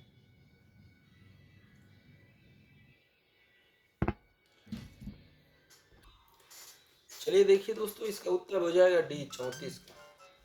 इसका उत्तर हो जाएगा डी दोस्तों। मतलब सब उत्तर इसमें सब सही है। न्यूट्रॉनो चार्ज रहित मूल कण है। न्यूट्रॉन जो है, न्यूट्रॉन में कोई चार्ज नहीं होता, ना प्लस ना माइनस, जो प्रकाश की गति के आसपास चलते हैं दोस्तों। न्यूट्रॉनो नाभिकीय अभिक्रिया में बीटा क्षय से उत्पन्न होते हैं। न्यूट्रॉनों का उपेक्षीय किंतु शून्येतर द्रव्यमान होता है दोस्तों। खरगों न्यूट्रॉन मानव शरीर में से प्रति सेकंड आर पार होते रहते हैं। तो न्यूट्रॉनों के बारे में समझ जाइए दोस्तों, ये सभी स्थिति है न्यूट्रॉन के बारे में। खरगों न्यूट्रॉन मानव शरीर में से प्रति सेकंड आर पार होते रहते हैं।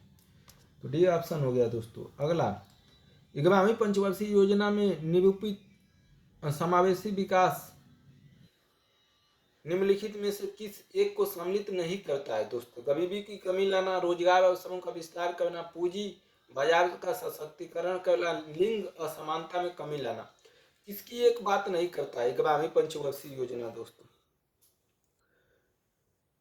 इंक्लूसिव ग्रोथ की बात करता है दोस्तों।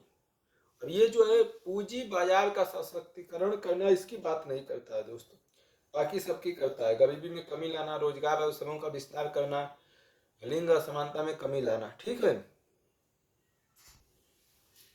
11वीं पंचवर्षीय योजना दोस्तों पता ही चल गया आपको। 11वीं पंचवर्षीय योजना के बारे में थोड़ा सा और जान लीजिए दोस्तों। 35वां का क्वेश्चन, समावेशी विकास का अर्थ है कि विकास में प्रत्येक नागरिक की भागीदारी मिले, देश में रोजगार की संभावना बढ़े और गरीबी में कमी आए। देश में जो लैंगिक असमानता विद्यमान है उसमें भी कमी आनी चाहिए। पूंजी बाजार को मजबूती प्रदान करना समावेशी विकास का ध्येय नहीं हो सकता है दोस्तों। समझ रहे हैं? तो सी ऑप्शन गलत हो जाए। 36वां का, निम्नलिखित में से कौन वित्त आयोग द्वारा की गई प्रत्येक संस्तुति को संसद के प्रत्येक सदन के समक्ष रखवाएगा? संसद के प्रत्येक वित्त आयोग द्वारा की गई संस्तुति को संसद के प्रत्येक सदन के प्रत्येक सक्षम रखवाएगा? भारत का राष्ट्रपति, लोकसभा अध्यक्ष, स्पीकर, भारत के प्रधानमंत्री, संघीय वित्तीय मंत्री। इस तो दोस्तों सब लोग पॉलिटिकल क्वेश्चन है दोस्तों। ये भारत का संविधान 280 में वित्त आयोग का गठन का बात करता है दोस्तों, और ये वित्त आयोग जो है संवैधानिक संस्था है और इसकी सिफारिश जो है राष्ट्रपति रखवाता है दोस्तों, संसद में, राज्यसभा और लोकसभा में पेश करें। ठीक है, तो ये ऑप्शन हो जाएगा 37 का दोस्तों। निम्नलिखित में से कौन एक संघीय बजट की तैयारी और उसे संसद में पेश करने के लिए उत्तरदायी है? संघीय बजट कौन तैयार करता है और उसे संसद में पेश करने के लिए उत्तरदायी है?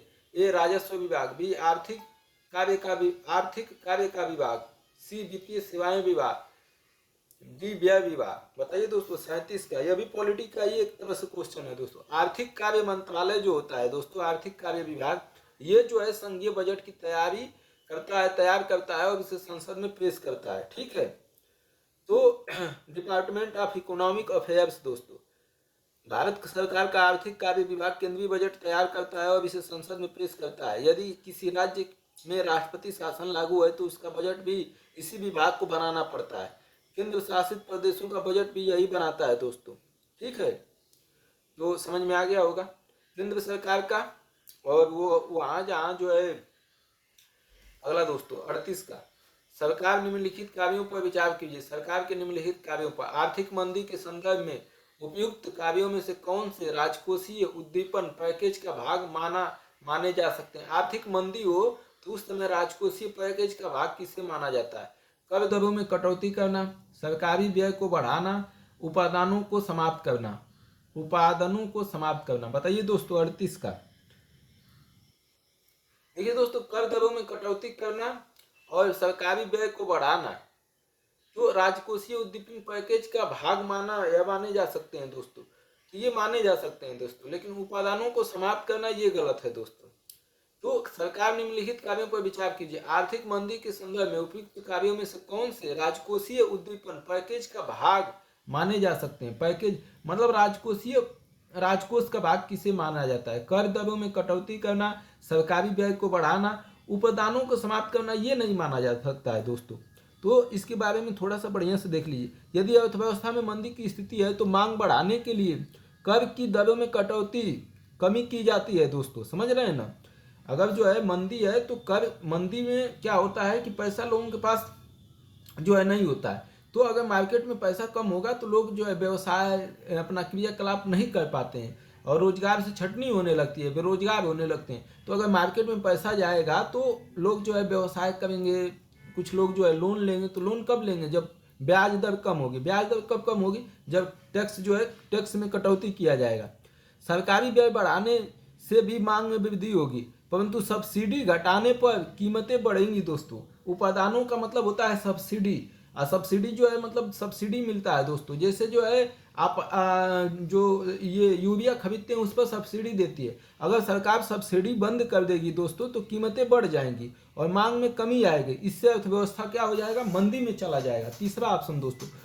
उपादानों का मतलब होता है सब्सिडी। सब्सिडी को अगर समाप्त कर देंगे तो जो पैसा मिल रहा था लोगों को वो पैसा मिलना बंद हो जाएगा।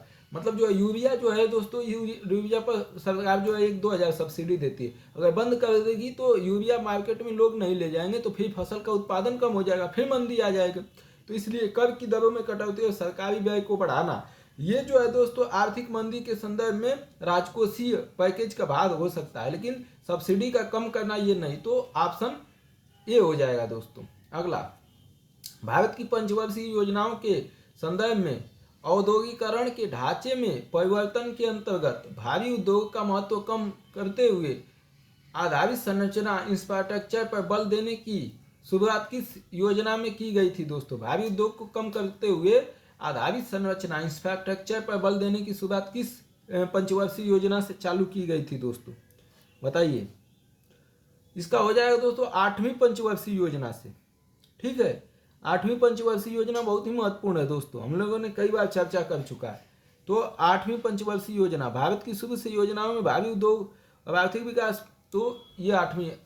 अगला दोस्तों 40, राष्ट्रीय निवेश निधि के जिसमें विनिवेश प्राप्तियां पहुंचती हैं, संदर्भ में निम्नलिखित कथनों पर। विनिवेश मतलब देखिए दोस्तों, राष्ट्रीय निवेश मतलब जो पैसा हमारे देश में कोई कंपनी कोई व्यक्ति लगाता है उसे राष्ट्रीय निवेश बोला जाता है। और विनिवेश मतलब हमारा वी मतलब बेचना, निवेश मतलब बेच देना या कुछ भाग बेच देना, इसको विनिवेश बोला जाता है दोस्तों। तो निवेश और विनिवेश का अंतर समझ गए होंगे। तो राष्ट्रीय निवेश निधि जिसमें विनिवेश प्राप्तियां पहुंचती हैं, विनिवेश प्राप्तियां भी पहुंचती हैं, मतलब जो है राष्ट्रीय निवेश में जो बेचा गया है उसकी पैसा भी, या जो है जो सबसे वो कर दिया गया है, प्राइवेटाइजेशन कर दिया गया है, वो चीजें भी होती है। इसके संदर्भ में निम्नलिखित कथनों पर विचार कीजिए।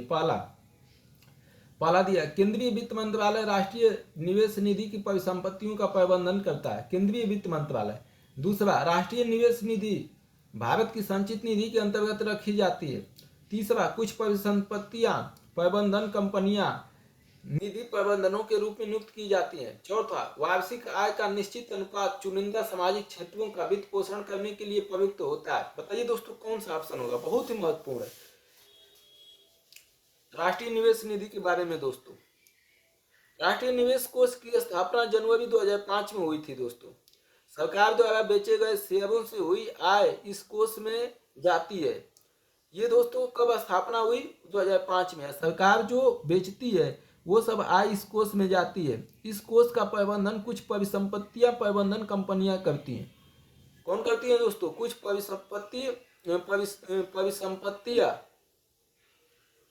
परिसंपत्ति प्रबंधन कंपनियां करती हैं। तो इसका ऑप्शन हो जाएगा दोस्तों, कुछ परिसंपत्ति प्रबंधन कंपनियां निधि प्रबंधकों के रूप में नियुक्त की जाती हैं। ठीक, और वार्षिक आय का निश्चित अनुपात चुनिंदा सामाजिक क्षेत्रों के वित्त पोषण के लिए उपयुक्त होता है। 3 और 4 ऑप्शन सही है दोस्तों। केंद्रीय वित्त मंत्रालय नहीं करता है दोस्तों। राष्ट्रीय निवेश निधि भारत की संचित निधि के अंतर्गत नहीं रखी जाती है। ठीक है, अगला दोस्तों, भारत में सकल, लेकिन दोस्तों इसको संचित निधि के अंतर्गत रखा जाना चाहिए।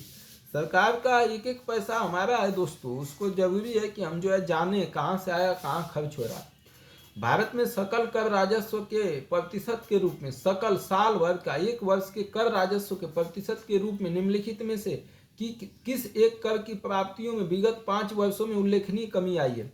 दोस्तों अब ये 2010 का है, अब रिलेवेंट में आप जाके देख लीजिएगा दोस्तों कि किस में कमी आई है। ऐसा प्रश्न जो है आप याद रखिए, ऐसा अगर प्रश्न कहीं बन सकता है आगे भविष्य में, तो इसको छोड़ देते हैं। 42वां, निम्नलिखित में से कौन सा एक प्राधिकरण किसी राज्य के राज्यपाल को उस विशेष राज्य की पंचायत द्वारा विनियोजित हो सकने वाले करों और शुल्कों के निर्धारण के सिद्धांतों के विषय में संस्तुति करता है? मतलब जो है राज्य की पंचायतों मतलब दोस्तों प्रधान होता है, सरपंच होता है गांव का, तो राज्य की पंचायतों को विनियोजित हो सकने वाले करों और शुल्कों के निर्धारण के लिए सिद्धांत के लिए विषय में संस्तुति करता है राज्यपाल को दोस्तों। जिला योजना समिति, राज्य वित्त आयोग, उस राज्य का वित्त मंत्रालय, उस राज्य का पंचायती राज मंत्रालय। बताइए दोस्तों 42 का। देखिए दोस्तों, राज्य वित्त आयोग होता है, राज्य वित्त आयोग बनाया जाता है दोस्तों, सिर्फ वह राज्य में पंचायतों के लिए काम करता है दोस्तों, समझ रहे हैं। और एक केंद्र वित्त आयोग होता है, तो वो जो है राज्य केंद्र सरकार और राज्यों के लिए काम करता है। राज्य वित्त आयोग दोस्तों पंचायती राज के अंतर्गत जो है गठन किया गया था इसका। अब ये जो है प्रत्येक 5 वर्ष पर गठन होता है राज्यपाल के द्वारा। ठीक, तो ये जो है दोस्तों करों और शुल्कों के निर्धारण में राज्यपाल को संस्तुति करता है। ठीक है, अधिकृत विनियोजित करों और शुल्कों का निर्धारण करता है। एनसीईआरटी का 11 से राजनीति विज्ञान से क्वेश्चन है दोस्तों। 43वां देखिए दोस्तों, निम्नलिखित कथनों पर विचार कीजिए। भारत में शेयर बाजार तथा फ्यूचर बाजार में हुए लेन देन पर कर टैक्स संघ द्वारा लगाए जाते हैं। शेयर बाजार तथा फ्यूचर बाजार में हुए लेन देन पर, शेयर बाजार में टैक्स कौन लगाता है दोस्तों, और फ्यूचर जो है बाजार में केंद्र सरकार लगाती है, राज्यों द्वारा एकत्र किए जाते हैं। कौन सा कथन सही है दोस्तों? 43 का बताइए।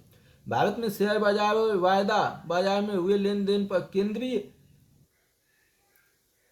केंद्रीय सरकार कर लगाती है और उसका संग्रहण भी वही करती है दोस्तों। शेयर बाजार और फ्यूचर बाजार में टैक्स जो है केंद्र सरकार लगाती है, वही जो है उसको एकत्रित करती है। तो इसलिए ऑप्शन ए हो जाएगा दोस्तों। 43 का क्या हो जाएगा? ए। प्रतिभूति लेन देन कर, घरेलू स्टॉक एक्सचेंज में किए गए कर, इक्विटी विकल्प और वायदा जैसे प्रतिभूतियों के लाभ पर कर लगाया जाता है। और यह प्रत्यक्ष कर है दोस्तों। ये क्या है? प्रत्यक्ष कर है। प्रतिभूति लेन देन कर, घरेलू स्टॉक एक्सचेंज में किए गए इक्विटी विकल्प और वायदा जैसी प्रतिभूतियों से लाभ कर लगाया जाता है और यह प्रत्यक्ष कर है दोस्तों। अगला, हाल के वर्षों में भारत निरंतर उच्च खाद्य स्फीति से गुजरा है। मतलब जो है भोजन जो है महंगा हो गया है। इसके लिए इसके क्या कारण हो सकते हैं? उत्तरोत्तर वाणिज्यिक फसलों की खेती में प्रयुक्त होने के कारण खाद्यान्न का कृषि क्षेत्र विगत 5 वर्षों से लगातार घटते हुए लगभग 30% घट। ये दोस्तों लगातार पूछ रहा है, तो खाद्य स्फीति का वर्तमान में जाके आंकड़ा देख लीजिएगा दोस्तों कि लगातार खाद्य स्थिति महंगा हुई है, कम हुई है, क्या है स्थिति, ये आप जाके वर्तमान में देखिएगा दोस्तों। अब इसको पढ़ाने का कोई मतलब नहीं है, टाइम वेस्ट करने का। तो 2011 के अनुसार जान के अब करेंगे तो करेंगे क्या, इसलिए दोस्तों मैं बोल रहा हूँ। बाकी हमको कोई दिक्कत नहीं है कराने में दोस्तों। अगला देखते हैं दोस्तों। अगला, आर्थिक क्रियाकलापों के संदर्भ में ये देखिए दोस्तों, 19वां राष्ट्रमंडल खेलों को देखने के लिए विदेशी नागरिक भारत में आगमन, निर्यात था, आयात था, उत्पादन था, उपभोग था। अगर कोई खेल होता है उसमें जो है विदेशी लोग आते हैं तो वो क्या होगा दोस्तों? आयात था, निर्यात था, उत्पादन था, उपभोग था। क्या होगा दोस्तों बताइए? बहुत अच्छा प्रश्न है। ऐसे प्रश्न आ सकते हैं दोस्तों, ऐसे प्रश्न आ सकते हैं दोस्तों। देखिए दोस्तों, ये निर्यात था। विदेशी नागरिकों को किसी भी रूप में भारत आने पर उसे निर्यात माना जाता है। जब विदेशी नागरिक भारत में आकर वस्तुओं और सेवाओं पर खर्च करते हैं तो वह निर्यात का एक प्रकार होता है दोस्तों, क्योंकि इन्हें पर्यटन की हर सेवा उपलब्ध कराई जाती है और उनके आगमन को निर्यात माना जाता है। विदेश से कोई व्यक्ति भारत आएगा तो वस्तुओं को खरीदेगा, उपयोग करेगा, इसे हम निर्यात मानते हैं दोस्तों। क्या मानते हैं? निर्यात। भारत में यात्रा प्राप्तियां, यात्रा से जो प्राप्त होता है, पर्यटन से विदेशी मुद्रा आय, उपभोग व्यय के परिणाम स्वरूप देश की प्राप्तियां हैं, यानी अर्थव्यवस्था में विदेशी आगंतुकों द्वारा लाई गई विदेशी मुद्रा से प्राप्त वस्तुओं और सेवाओं के लिए किया जाएगा भुगतान है दोस्तों। तो इसको मानते हैं निर्यात। बहुत महत्वपूर्ण क्वेश्चन है दोस्तों, कभी भविष्य में पूछा जा सकता है ऐसा। निम्नलिखित में से कौन सा एक वित्तीय उत्प्रेरक की समुचित व्याख्या करता है? वित्त, पैसे को उत्प्रेरित करने के लिए समुचित व्याख्या कौन करता है दोस्तों? ऑप्शन दिया है, देखिए। यह सरकार द्वारा उत्पादन क्षेत्र में किया गया विविध निवेश है जिसका लक्ष्य माल की आपूर्ति कर तीव्र आर्थिक विकास के कारण बढ़ी हुई मांग को पूरा करना। बी, यह सरकार की गहन निश्चयात्मक कार्यवाही है जिसका लक्ष्य देश में आर्थिक गतिविधि को बढ़ावा देना है। सी, यह सरकार द्वारा वित्तीय संस्थानों पर की गई गहन कार्यवाही है जिसका लक्ष्य कृषि तथा संबद्ध क्षेत्रों को ऋण वितरित करना है जिससे वृहद खाद्य उत्पादन को प्रोत्साहन मिल सके और खाद्य स्फीति पर अंकुश लग सके। और डी, यह सरकार की चरम निश्चयात्मक कार्यवाही है जिसका लक्ष्य वित्तीय समावेशन नीति का अनुसरण करना। आसान है दोस्तों। 46 का हमको लग रहा है आप सभी लोग बता ही देंगे। 46 का दोस्तों आसान है, बताइए। सरकार की गहन निश्चयात्मक कार्यवाही है जिसका लक्ष्य देश में आर्थिक गतिविधियों को बढ़ावा देना। बी ऑप्शन हो जाएगा दोस्तों। यह सरकार की गहन निश्चयात्मक कार्यवाही है जिसका लक्ष्य देश की आर्थिक गतिविधि को बढ़ाना। कुछ लोग डी मार दिए होंगे। यह सरकार की चरम निश्चयात्मक कार्यवाही है जिसका लक्ष्य वित्तीय समावेशन नीति का अनुसरण करना है। नीति का अनुसरण करना नहीं है दोस्तों, आर्थिक गतिविधि को बढ़ाना है दोस्तों, समझ रहे हैं? तो इसका ऑप्शन बी हो जाएगा दोस्तों। सरकार अनेक बार अर्थव्यवस्था में वित्तीय प्रोत्साहन देती है और यह उस प्रकार के राजकोषीय उपाय है जिससे बाजार में वस्तुओं और सेवाओं की मांग बढ़ जाती है। इस दिशा में कर की दरों में कम करना, सरकारी व्यय बढ़ाना मुख्य कदम है। यदि करों की दर में कमी की जाती है या सरकार का व्यय बढ़ता है तो लोगों को क्रय शक्ति बढ़ती है और अंततः अर्थव्यवस्था में आर्थिक गतिविधियों का स्तर बढ़ेगा। भारत में अमेरिका की तरह आर्थिक मंदी इसलिए नहीं है क्योंकि यहाँ की जनसंख्या अधिक है तथा लोगों के पास क्रय शक्ति है, खरीदने की क्षमता है दोस्तों। अगला दोस्तों, निम्नलिखित कार्यवाहियों पर विचार करें जो सरकार द्वारा लिए जा सकते हैं। घरेलू मुद्रा का अवमूल्यन करना। पहला, निर्यातों को मिलने वाली आर्थिक सहायता में कटौती। जो हम लोग विदेश, हमारे जो प्रोडक्ट हैं जो बनते हैं उसमें निर्यात करने के लिए जो है दूसरे देशों में सरकार सब्सिडीज देखती है, उसको कटौती कर दिया जाए। उन उपयुक्त नीतियों को लागू करना जिससे देश में अधिक एफडीआई, फॉरेन मतलब एफडीआई आए और एफआईआई से अधिक निधि आए। निम्नलिखित में से कौन सी क्रियाएं चालू खाते के घाटे को घटाने में सहायक साबित हो सकती है? चालू खाता घाटा, चलते हुए जो घाटा होता है उसको घटाने में कौन सहायक हो सकती है दोस्तों? 47 का बहुत अच्छा क्वेश्चन है दोस्तों, बताइए दोस्तों 47 का क्या हो सकता है? देखिए दोस्तों, घरेलू मुद्रा का अवमूल्यन करने से हम जो है हमारी जो है निर्यात बढ़ जाएगी और इससे हम चालू खाते घाटे को कम करने में लाभ प्राप्त होता है। पहला ऑप्शन सही है दोस्तों। निर्यातों को मिलने वाली आर्थिक सहायता में कटौती कर देंगे दोस्तों, तो जो निर्यात कर रहे थे हमारे देश के दूसरे देश में वो बंद हो जाएगा, इससे जो है हमें नुकसान हो जाएगा दोस्तों, इससे चालू खाता बढ़ सकता है दोस्तों। दूसरा ऑप्शन गलत। उन उपयुक्त नीतियों को लागू करना जिससे देश में अधिक एफडीआई आए, एफडीआई प्रत्यक्ष विदेशी निवेश अधिक आए तथा एफआईआई से अधिक निधि आए। बिल्कुल दोस्तों, अगर हमारे देश में निधि आएगी तो हम चालू खाता घाटा को कम करने में योगदान हो सकता है। तो अब समझ में आ गया दोस्तों, तो इसका ऑप्शन हो जाएगा डी। 1 और 3 ऑप्शन सही है दोस्तों। यदि घरेलू मुद्रा का अवमूल्यन होगा तो विदेशी बाजारों में भारत में बनी वस्तुएं सस्ती दरों पर मिलने लगेगी, इससे भारतीय निर्यात की मात्रा बढ़ेगी। एफडीआई और एफआईआई प्रत्यक्ष विदेशी निवेश और विदेशी संस्थाएं तथा बड़े निवेशक भी भारत में निवेश करते हैं। इस तरह से निवेश के रूप में विदेशी मुद्रा भारत आती है। भारत में चालू विदेशी व्यापार के खाते में जो घाटा है उसकी भरपाई रुपये अवमूल्यन तथा एफडीआई और आईआई की बढ़ावा देने से भरपाई की जा सकती है दोस्तों, भरपाई की जा सकती है। तो ऑप्शन समझ में आ गया होगा, 1 और 3 हो जाएगा दोस्तों। 47 का क्या हो जाएगा? 1 और 3। अब आते हैं दोस्तों 48 पर। प्रत्यक्ष विदेशी निवेश एफडीआई तथा संस्थागत विदेशी निवेश एफआईआई दोनों ही किसी देश में निवेश संबंध है।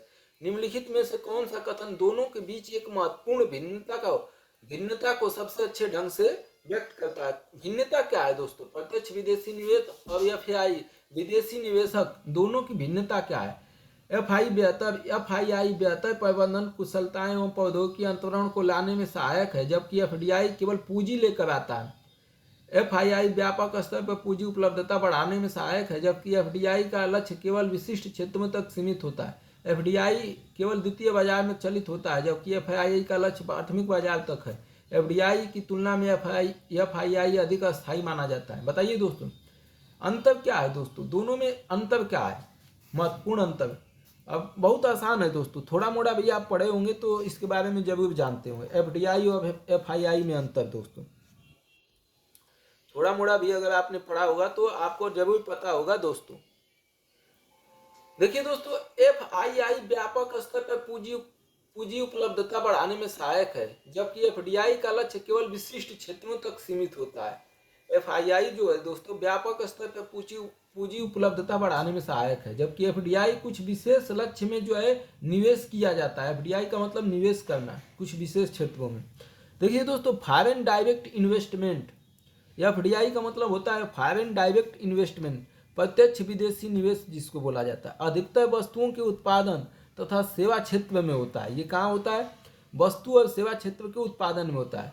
यह उत्पादन बढ़ाने में अस्थायी और ठोस मदद है। इस प्रकार का निवेश देश की उत्पादन के साधनों की स्थापना करता है। पूंजी बाहर जा सकती है, पर उत्पादन का ढांचा विदेश ले जाने में मुश्किल होता है दोस्तों। मतलब जो है ये जो है पूंजी बढ़ाने के लिए जो है किसी कंपनी में लगा दिया जाता है, निवेश किया जाए। अब देखिए दोस्तों, फॉरेन इंस्टीट्यूशनल इन्वेस्टमेंट, एफआईआई क्या है दोस्तों? इंस्टीट्यूशनल इन्वेस्टमेंट, विदेशी संस्थागत निवेश कुछ ही समय के लिए होता है। इस प्रकार का निवेश शुद्ध लाभ कमाने के लिए होता है। इस प्रकार के निवेश से कुछ समय के लिए पूंजी की उपलब्धता बढ़ जाती है। देखिए दोस्तों, एफडीआई जो होता है ना, ये किसी कंपनी में लगाया जाता है। और कंपनी में जब लगता है तो वहाँ जो है उत्पादन बढ़ता है, वस्तुओं का, सेवाओं का, रोजगार भी मिलता है। लेकिन FII जो दोस्तों होता है, ये जो है बस पैसा कमाने के लिए, ब्याज, जैसे ब्याज मिलता है ना, उसको कमाने के लिए जो है लगाया जाता है। और जैसे ही कहीं दूसरी जगह ब्याज अधिक मिलेगा तो ये पैसा तुरंत FII वाले निकाल लेंगे और दूसरी जगह लगा देंगे। लेकिन जो FDI होता है दोस्तों, ये किसी कंपनी में कुछ वर्षों के लिए लगाया जाता है। तो इस तरीके से वो कंपनी जब खड़ा हो जाती है तो वो निकालने के बाद भी कंपनी जो है हमारे यहाँ महत्वपूर्ण भूमिका निभाने लगती है। तो FDI जो है अच्छा है दोस्तों FII से, समझ रहे हैं। तो प्रत्यक्ष विदेशी निवेश अधिकतर वस्तुओं और उत्पादन तथा सेवा क्षेत्र में होता है दोस्तों।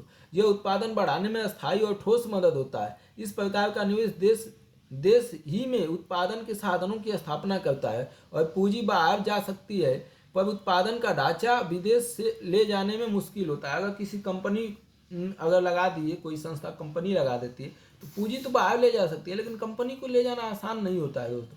तो FII व्यापक स्तर पर पूंजी उपलब्धता बढ़ाने में सहायक है, जबकि FDI का लक्ष्य केवल विशिष्ट क्षेत्रों तक सीमित होता है। तो कौन सा महत्वपूर्ण में अच्छे ढंग से व्यक्त करता है, तो बी ऑप्शन हो जाएगा दोस्तों, बी ऑप्शन। अगला दोस्तों, आम आदमी बीमा योजना के संदर्भ में निम्नलिखित कथनों पर विचार कीजिए। देखिए दोस्तों, ये आम आदमी बीमा योजना बहुत पहले की है, तो इसको हम सीधा सीधी जो है वो पढ़ देते हैं, बाकी जो है कुछ नहीं। आम आदमी बीमा योजना 2 अक्टूबर 2007 को केंद्र सरकार द्वारा शुरू की गई थी, जो निर्धनता रेखा से नीचे रहने वाले सभी भूमिहीन श्रमिकों को सामाजिक सुरक्षा प्रदान करती। व्यक्ति के कक्षा 9 से 12 के बीच पढ़ रहे 2 बच्चों के लिए निःशुल्क छात्रवृत्ति का प्रावधान करती थी। तो आम आदमी जीवन बीमा योजना के बारे में आप समझ गए होंगे। अगला दोस्तों देखिए,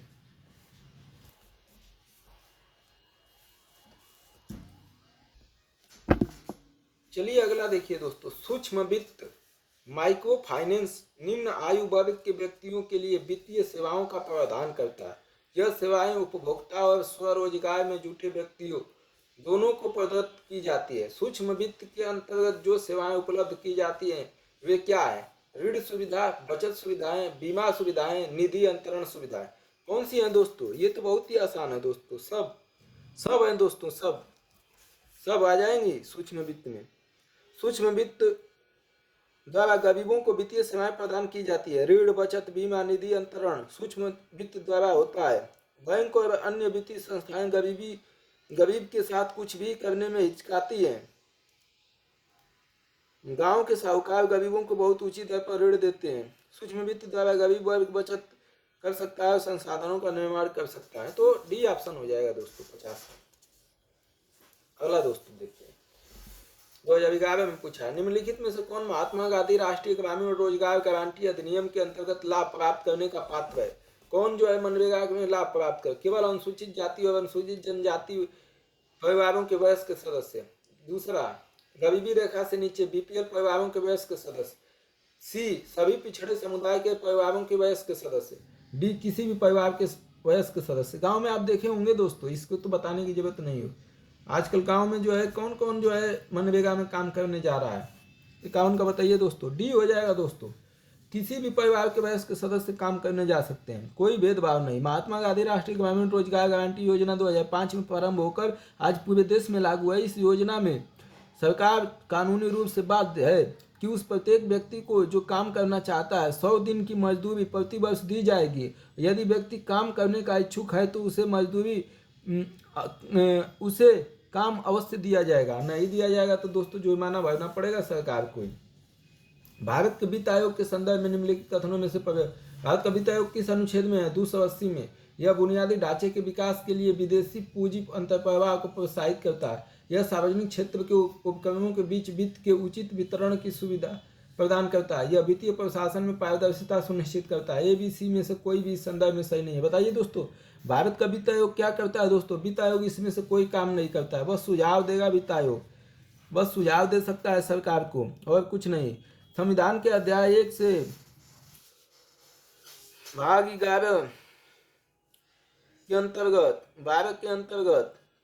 भाग 12 के अंतर्गत केंद्र तथा राज्यों के बीच करों का विभाजन जो होना चाहिए या हो सकता है, आय के संबंध में सेवाओं का राज्य तथा केंद्र के मध्य आवंटन, ये सब काम करता है दोस्तों। दूसरा, वे सिद्धांत जो भारत के समेकित कोष में राज्यों के राजस्व का अनुदान सहायता को नियंत्रित करते हैं। संविधान के अनुच्छेद 275 के अंतर्गत अपने राजस्व के अनुदान के रूप में राज्यों को प्रदत्त सहायता के रूप में धनराशि का दिया जाना, जिसका उल्लेख है खंड 1 में उल्लेख है। आयोग की संस्तुति के आधार पर पंचायत तथा नगर निगमों को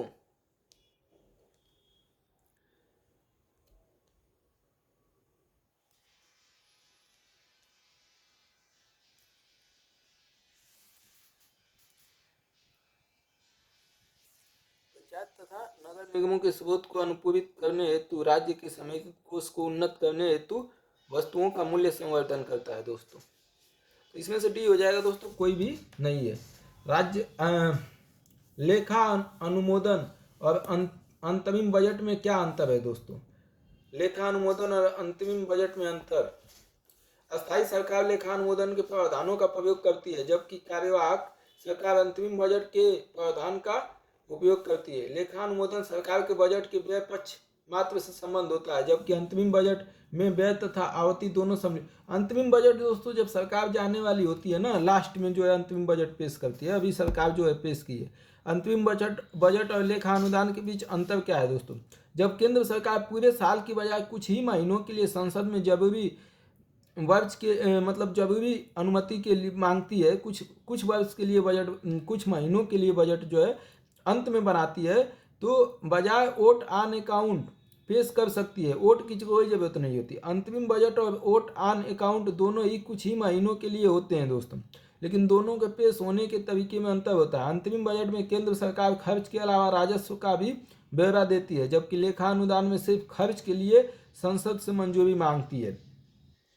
तो इसमें केवल लेखा अनुदान, बी ऑप्शन सही हो गया। लेखा अनुमोदन सरकार के बजट के व्यय पक्ष मात्र से संबंध होता है, जबकि अंतरिम बजट में व्यय तथा आवती आना और जाना दोनों होता है दोस्तों। इसलिए ऑप्शन बी हो जाएगा। 54 का देखिए दोस्तों, वाणिज्यिक बैंकों द्वारा दिया जाने वाला लोक लुभावन ऋण टीजर लोन क्यों कर आर्थिक चिंता का विषय है दोस्तों? वाणिज्यिक बैंक जो लोन देते हैं लोक लुभावन, उससे चिंता क्या है दोस्तों? लोक लुभावन ऋण, टीजर लोन, अधोमुख ऋणों, सब प्राइम लेंडिंग का एक ही रूप समझे जाते हैं तथा बैंकों को यह जोखिम रहता है कि भविष्य में उनके ऋण चुकता न हो। दूसरा, देश में लोक लुभावन ऋण टीजर लोन मुख्यतः अनुभवहीन उद्यमियों को उत्पादन संबंधी अथवा निर्यात इकाइयां स्थापित करने के लिए दिए जाते हैं। बताइए दोस्तों कौन सा हो जाएगा 54 का? देखिए दोस्तों, इसमें ए ऑप्शन सही है। इस तरह के लोक लुभावन कर्ज टीजर लोन गरीब ग्राहकों को बैंक की तरफ खींचता है। शुरुआत में सूद की दर कम होती है और कर्ज की किस्तें भी भविष्य में बढ़ती हैं। उपभोक्ता चाहता है कि इसको कर्ज का भार कोई और बैंक वहन कर ले, पर ऐसा नहीं होता है। अतः गैर भुगतान की समस्या बनी रहती है और इसे SBI द्वारा प्रारंभ किया गया था दोस्तों। तो ऑप्शन ये सही है दोस्तों। अब ऐसा नहीं है कि अनुभवहीन उद्यमियों को उत्पादन संबंधी निर्यात स्थापित करने के लिए दिए जाते हैं, ऐसा कुछ नहीं है दोस्तों। अगला, सरकार के समावेशी वृद्धि लक्ष्य को आगे ले जाने में निम्नलिखित में से कौन से कार्य सहायक साबित हो सकते हैं? अभी हमने दोस्तों ऊपर एक और क्वेश्चन यही देखा था समावेशी वृद्धि से संबंधित। स्व सहायता समूह, सेल्फ हेल्प ग्रुप को प्रोत्साहन देना, सूक्ष्म लघु एवं मध्यम उद्योग को प्रोत्साहन देना, शिक्षा का अधिकार अधिनियम लागू करना। बताइए दोस्तों कौन सा हो सकता है? बहुत आसान है दोस्तों, अभी आप लोगों ने पढ़ा है दोस्तों। सब हो सकता है दोस्तों। प्रत्येक पंचवर्षीय योजना का लक्ष्य तीव्र आर्थिक विकास और ज़्यादा समावेशी विकास कर रहा है। विकास का लाभ समाज के हर वर्ग को मिलना चाहिए। कृषि, सूक्ष्म उद्योग का विकास, सहायता समूहों को प्रोत्साहन देना, शिक्षा, स्वास्थ्य सुविधाओं विकास होने में संपूर्ण समावेशी का मतलब होता है दोस्तों हर तरह से हर व्यक्ति का विकास हो। अगला दोस्तों 56 का देखिए, भारत सरकार, एक मिनट दोस्तों थोड़ा सा कम कर लेते। भारत सरकार केंद्रीय सार्वजनिक क्षेत्रक उद्यम, मतलब केंद्र की जो उद्यम है, केंद्रीय सार्वजनिक क्षेत्रक उद्यम में लगी अपनी इक्विटी को विनिवेश क्यों कर रही है? मतलब विनिवेश मतलब कुछ अंश बेच देना। जैसे LIC का 73% बेच दी है सरकार ने, 73% प्राइवेट हो गया है, 23% मात्र जो है सरकारी रह गया, तो इसी को विनिवेश बोला जाता है दोस्तों। विनिवेश मतलब कुछ हिस्सा जो है बेच देना, ठीक।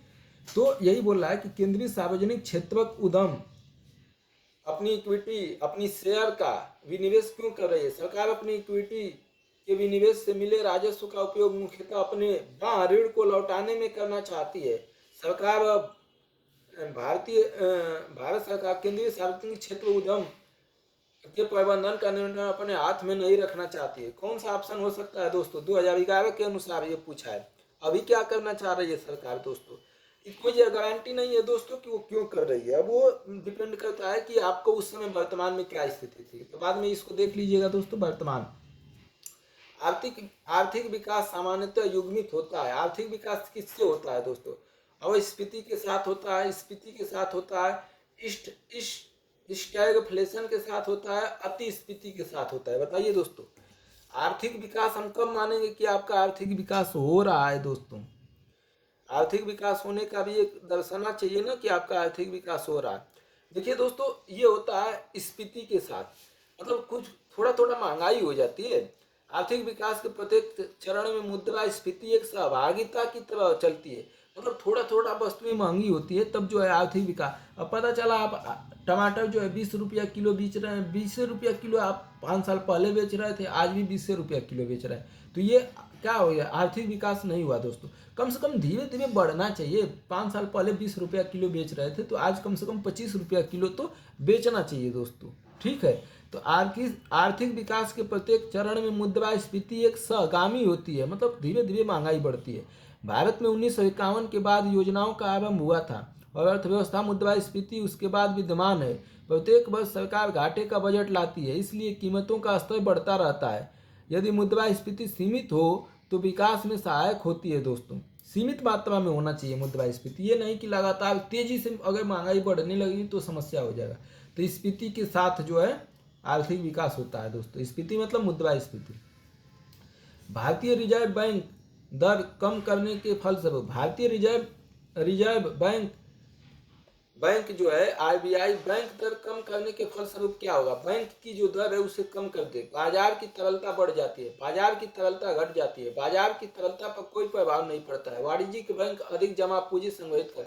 अगर रिजर्व बैंक जो है कर्ज देती है दोस्तों बैंकों को, बैंक समझ रहे हैं ना, जैसे एसबीआई हुआ, यूनियन बैंक हुआ, इनको कर्ज देती है, तो अगर टैक्स कम कर देगी दोस्तों तो क्या होगा?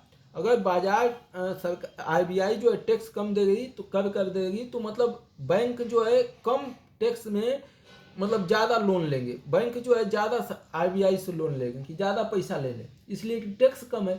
फिर जनता भी जो है दोस्तों देखेगी कि कम टैक्स पर पैसा मिल रहा है तो तुरंत जनता भी टैक्स ज़्यादा लेने लगेगी।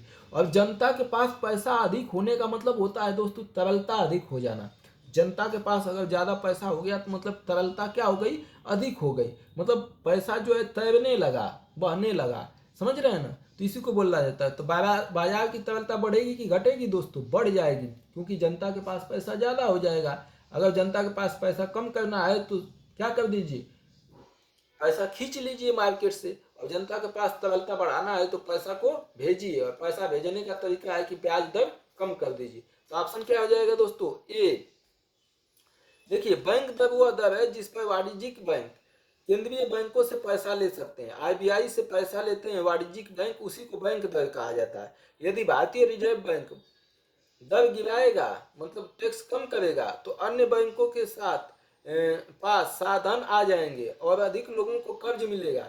यदि अर्थव्यवस्था में मुद्रास्फीति हो रही है तो बैंक दर बढ़ाने से तरलता की मात्रा घटेगी और मुद्रा मूल्य वृद्धि घटेगी।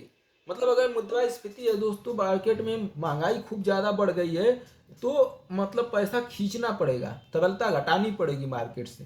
तो इसका ऑप्शन ये हो जाएगा दोस्तों। अगला, भारत सरकार मेगा फूड पार्क की अवधारणा को किस उद्देश्य से बढ़ावा दे रही है? खाद्य प्रसंस्करण उद्योग के लिए अच्छी बुनियादी सुविधा प्रदान करना, खराब होने वाली वस्तुओं के प्रसंस्करण को बढ़ावा देना और व्यय को कम करना, उद्यमियों को उभरती और पर्यावरण के अनुकूल खाद्य प्रसंस्करण प्रौद्योगिकी प्रदान करना। मेगा फूड पार्क मतलब जो है फूड जो है भोजन जो है उसको एक पार्क बना रही है सरकार। तो फूड पार्क बनाने का मतलब दोस्तों हमको लग रहा है कि इसमें ऑप्शन क्या हो जाएगा दोस्तों? एक और दो दोनों सही है दोस्तों। खाद्य प्रसंस्करण उद्योग के लिए अच्छी बुनियादी सुविधा प्रदान करना, मतलब खाद्य पदार्थ जो खराब हो जाते हैं उनको जो है अच्छी बुनियादी सुविधा मिल सके, रखने के लिए, समझ रहे हैं। और दूसरा, खराब होने वाली वस्तुओं के प्रसंस्करण को बढ़ावा देने और अपव्यय को कम करने। जो खराब होने वाला, जैसे टमाटर खराब होना, उसका चटनी बना दीजिए, चटनी बना के 3 महीना खाइए। तो समझ रहे हैं। तो इसलिए जो है मेगा फूड पार्क जो है सरकार बना रही है। तो 1 और 2 दोनों ऑप्शन सही हो जाएंगे दोस्तों। तीसरा ऑप्शन गलत है। तीसरा ऑप्शन क्या है, गलत है दोस्तों। मेगा फूड पार्क की स्कीम 2008-9 में शुरू किया गया था ताकि खाद्य प्रसंस्करण क्षेत्र को बढ़ावा दिया जा सके और आपूर्ति श्रृंखला के प्रत्येक चरण का उद्देश्य किसानों, प्रसंस्कर्ताओं तथा खुदरा विक्रेताओं को एक साथ लाते हुए कृषि उत्पादन को बाजार से जोड़ने के लिए एक तंत्र उपलब्ध कराना है, ताकि मूल्यवर्धन को अधिकतम बर्बादी को न्यूनतम, किसानों की आय में वृद्धि और विशेष रूप से ग्रामीण क्षेत्र में रोजगार के अवसर सृजित करना सुनिश्चित करना। दोस्तों मैं तो मानता हूँ मेगा फूड पार्क हर जिले में होना चाहिए, हर ब्लॉक में होना चाहिए दोस्तों। इससे जो है बहुत ज़्यादा फायदा होगा, क्योंकि हमारा बहुत सारा भोजन फूड जो है नुकसान हो जाता है, किसानों का नुकसान हो जाता है, कभी बारिश, कभी जो है गर्मी के कारण। जिला ग्रामीण विकास एजेंसियां DRDA भारत में ग्रामीण गरीबी को कम करने में कैसे मदद कर रही है दोस्तों। DRDA देश के कुछ विशिष्ट पिछड़े जिलों में पंचायती राज संस्थाओं के रूप में कार्य करती है। DRDA गरीबी और कुपोषण के कारणों का क्षेत्र विशेष वैज्ञानिक अध्ययन करती है और विस्तृत उपचारात्मक उपाय करती है। DRDA निर्धनता रोधी कार्यक्रम के प्रभावी कार्यान्वयन के लिए अंतर क्षेत्रीय और अंतर विभागीय समन्वय का सहयोग को सुनिश्चित करती है। DRDA निर्धनता रोधी कार्यक्रमों के लिए निधियों का प्रभावी उपयोग सुनिश्चित करती है। DRDA जिला ग्रामीण विकास एजेंसियां क्या करती हैं दोस्तों, इसी को DRDA इंग्लिश में बोलता है, जिला ग्रामीण विकास अधिकरण। इसमें दोस्तों ये करती क्या है कि DRDA गरीबी और कुपोषण के कारणों का क्षेत्र विशेष वैज्ञानिक अध्ययन करती है और विस्तृत उपचारात्मक उपाय तैयार करती है कि कैसे जो है हम गरीबी और पिछड़ेपन को दूर कर सकते हैं, गरीबी और कुपोषण को दूर कर सकते हैं। तो बी ऑप्शन हो जाएगा दोस्तों। DRDA दोस्तों जिला ग्रामीण विकास अधिकरण पारंपरिक रूप से ग्रामीण विकास मंत्रालय की निर्धनता रोधी कार्यक्रम के कार्यान्वयन को देखती है। इसके अंतर्गत है ग्रामीण विकास मंत्रालय के जिला स्तर पर प्रमुख अंग है दोस्तों। यह पंचायती राज संस्थाओं के रूप में कार्य नहीं करती है। 61 का दोस्तों देखिए, UNDP के समर्थन से ऑक्सफोर्ड निर्धनता एवं मानव विकास नेतृत्व द्वारा विकसित बहुआयामी निर्धनता सूचकांक निम्नलिखित में से कौन से सम्मिलित है। पारिवारिक स्तर पर शिक्षा, स्वास्थ्य, संपत्ति तथा सेवाओं से वंचन, राष्ट्रीय स्तर पर क्रय शक्ति क्षमता, राष्ट्रीय स्तर पर बजट घाटे की मात्रा और GDP की विकास दर। बताइए दोस्तों, UNDP के समर्थन से ऑक्सफोर्ड निर्धनता एवं मानव विकास नेतृत्व द्वारा कौन सा इसमें सम्मिलित है दोस्तों बहुआयामी निर्धनता सूचकांक में दोस्तों। 61 का बताइए दोस्तों, 61 का देखिए दोस्तों, ऑक्सफोर्ड निर्धनता एवं मानव विकास नेतृत्व द्वारा विकसित बहुआयामी निर्धनता सूचकांक में पारिवारिक स्तर पर शिक्षा, स्वास्थ्य, संपत्ति तथा सेवाओं से वंचन सम्मिलित है। तो इसका ऑप्शन ये हो जाएगा दोस्तों, परिवार के स्तर पर शिक्षा, स्वास्थ्य, संपत्ति, सेवाओं से वंचन शामिल है। राष्ट्रीय स्तर पर क्रय क्षमता नहीं है और राष्ट्रीय स्तर पर बजट घाटे की मात्रा और GDP की विकास दर से कोई मतलब नहीं है दोस्तों। UNDP के समर्थन से ऑक्सफोर्ड जो निकालती है उसमें परिवार के स्तर पर शिक्षा, स्वास्थ्य और संपत्ति और सेवाओं से वंचन शामिल है। अगला दोस्तों 62, निम्नलिखित में से कौन सी अनुशंसा या अनुशंसाएं 13वें वित्त आयोग की सुस्पष्ट विशिष्टता या विशिष्टताएं हैं। 13वें वित्त आयोग की अनुशंसा क्या थी दोस्तों, बताइए दोस्तों। हम जो है सीधा सीधी बता देते हैं, इसमें ज्यादा जो है टाइम वेस्ट करने का कोई मतलब नहीं है। ठीक है दोस्तों, देखिए दोस्तों, वस्तुओं व सेवाओं पर कर टैक्स लगाए जाने का विकल्पन तथा इस प्रस्तावित अभिकल्पन के संपादन से संबंधित क्षतिपूर्ति पैकेज ये शामिल था। और तीसरा ऑप्शन था केंद्रीय करों के एक निश्चित अंश का स्थानीय निकायों को अनुमोदन के रूप में हस्तांतरित किया जाए। केंद्र सरकार का जो टैक्स है वो स्थानीय निकाय मतलब पंचायती राज को दिया जाए। तो ये था दोस्तों 13वें वित्त आयोग का अनुशंसा। वस्तुओं और सेवाओं पर टैक्स लगाए जाने का विकल्पन किया गया और इस प्रस्तावित विकल्पन के संपादन से संबंधित क्षतिपूर्ति पैकेज। समझ रहे हैं दोस्तों।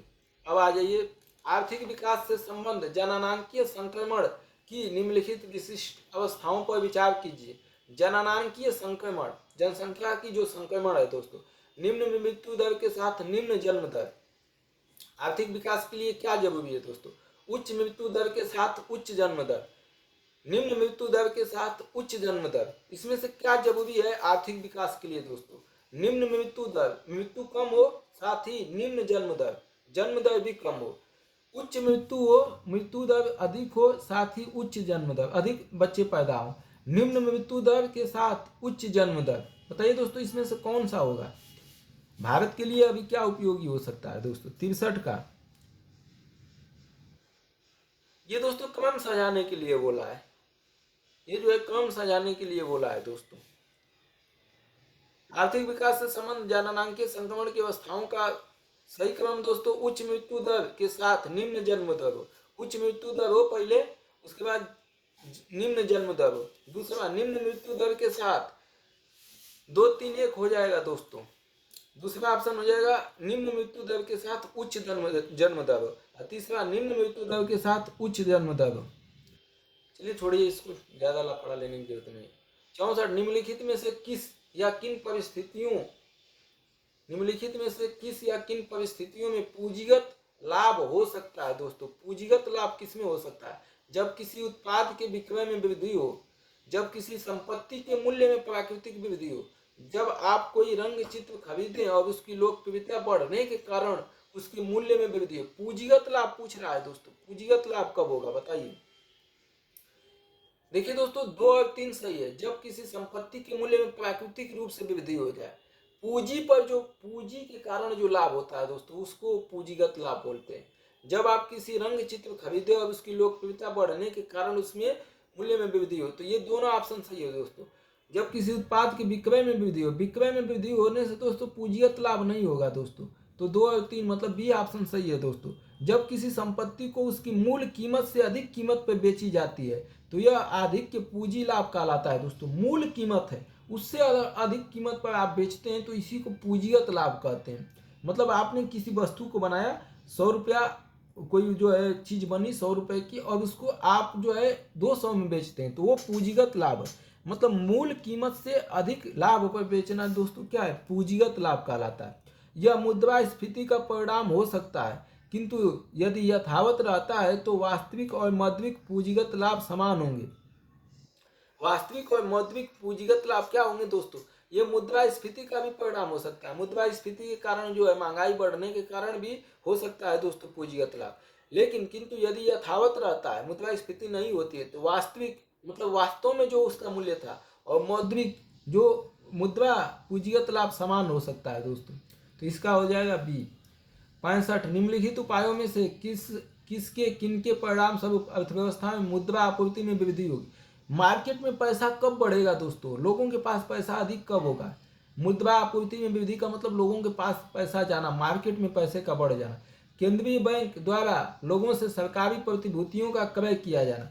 सरकारी प्रतिभूति अगर केंद्रीय बैंक खरीदेगी तो क्या करेगी? जनता को पैसे देगी। प्रतिभूति दोस्तों एक जैसे चेक टाइप का होता है, चेक होता है ना चेक, तो वैसे ही जनता जो है आरबीआई से चेक खरीद रखी है पहले से। अब वो चेक जो है फिर सरकार आरबीआई खरीदेगी तो जनता को जितना चेक पैसा खरीदे रहे उतना पैसा जो है जनता को देगी। इससे बढ़ेगा लोगों द्वारा वाणिज्यिक बैंक में जमा की गई करेंसी। अगर लोग वाणिज्यिक बैंक में जमा करेंसी करेंगे तो उससे जो है मुद्रा आपूर्ति बढ़ेगा। केंद्रीय बैंक द्वारा लोगों को सरकारी प्रतिभूतियों का विक्रय, केंद्रीय बैंक लोगों को सरकारी प्रतिभूति बेचेगी, मतलब सरकारी प्रतिभूति बेचेगी तो जनता पैसा दे के खरीदेगी। तो अब इसमें से क्या होगा दोस्तों? इनके परिणाम स्वरूप अर्थव्यवस्था में मुद्रा की वृद्धि होगी। बताइए दोस्तों, ये तो अभी हमने समझाया है दोस्तों। लोगों की सरकारी प्रतिभूतियों का विक्रय बेचना, अर्थव्यवस्था में मुद्रा आपूर्ति में वृद्धि होगी। 2012 में पूछा है दोस्तों, बताइए। देखिए दोस्तों, अर्थव्यवस्था में मुद्रा आपूर्ति बढ़ाने के लिए केंद्रीय बैंक द्वारा लोगों से सरकारी प्रतिभूतियों का क्रय किया जाना। बिल्कुल, अगर केंद्रीय बैंक लोगों से सरकारी प्रतिभूति खरीदेगी तो जनता को पैसा देगी। जनता को पैसा देगी मतलब मार्केट में पैसा गया, मार्केट में पैसा गया मतलब मुद्रा आपूर्ति की वृद्धि हो गई। तो पहला ऑप्शन तो भाई सही है। पहला ऑप्शन क्या हो गया? सही। केंद्रीय बैंक से ऋण भी लिया जाता है दोस्तों। देखिए दोस्तों, तो पहला ऑप्शन सही हो गया। दूसरा देखते हैं, लोगों द्वारा वाणिज्यिक बैंकों में जमा की गई करेंसी। अगर लोग जमा करते हैं करेंसी दोस्तों बैंक में, वो मुद्रा आपूर्ति तो होगी नहीं, ब्याज उनको मिलेगा। तो अगर लोग पैसा निकालेंगे तब न जो है वो मुद्रा आपूर्ति होगी। आप बैंक में जमा कर दिए तो मार्केट से पैसा बैंक में गया, तो बैंक में गया तो मुद्रा आपूर्ति नहीं होगी। दूसरा ऑप्शन गलत। सरकार द्वारा केंद्रीय बैंकों से लिया गया ऋण।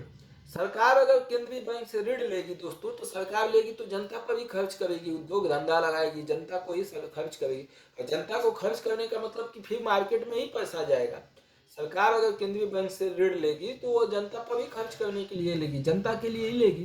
तो इसलिए तीसरा ऑप्शन सही हो जाएगा दोस्तों।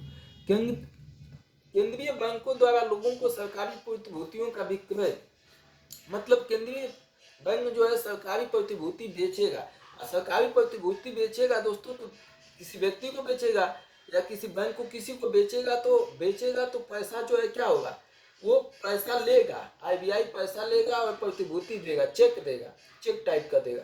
तो प्रतिभूति देगा दोस्तों, तो पैसा जब लेगा तो मार्केट से पैसा खींचेगा ना आरबीआई, मार्केट में पैसा कम हो जाएगा तो मुद्रा आपूर्ति कम हो जाएगी। तो इसलिए ये ऑप्शन भी गलत। तो ऑप्शन हो जाएगा सी दोस्तों। अब अगला दोस्तों, निम्नलिखित में से कौन सी बातें भारत में विदेशी प्रत्यक्ष निवेश में समाविष्ट होंगी? मतलब कौन सी बातें भारत में विदेशी प्रत्यक्ष निवेश में समाविष्ट होंगी दोस्तों?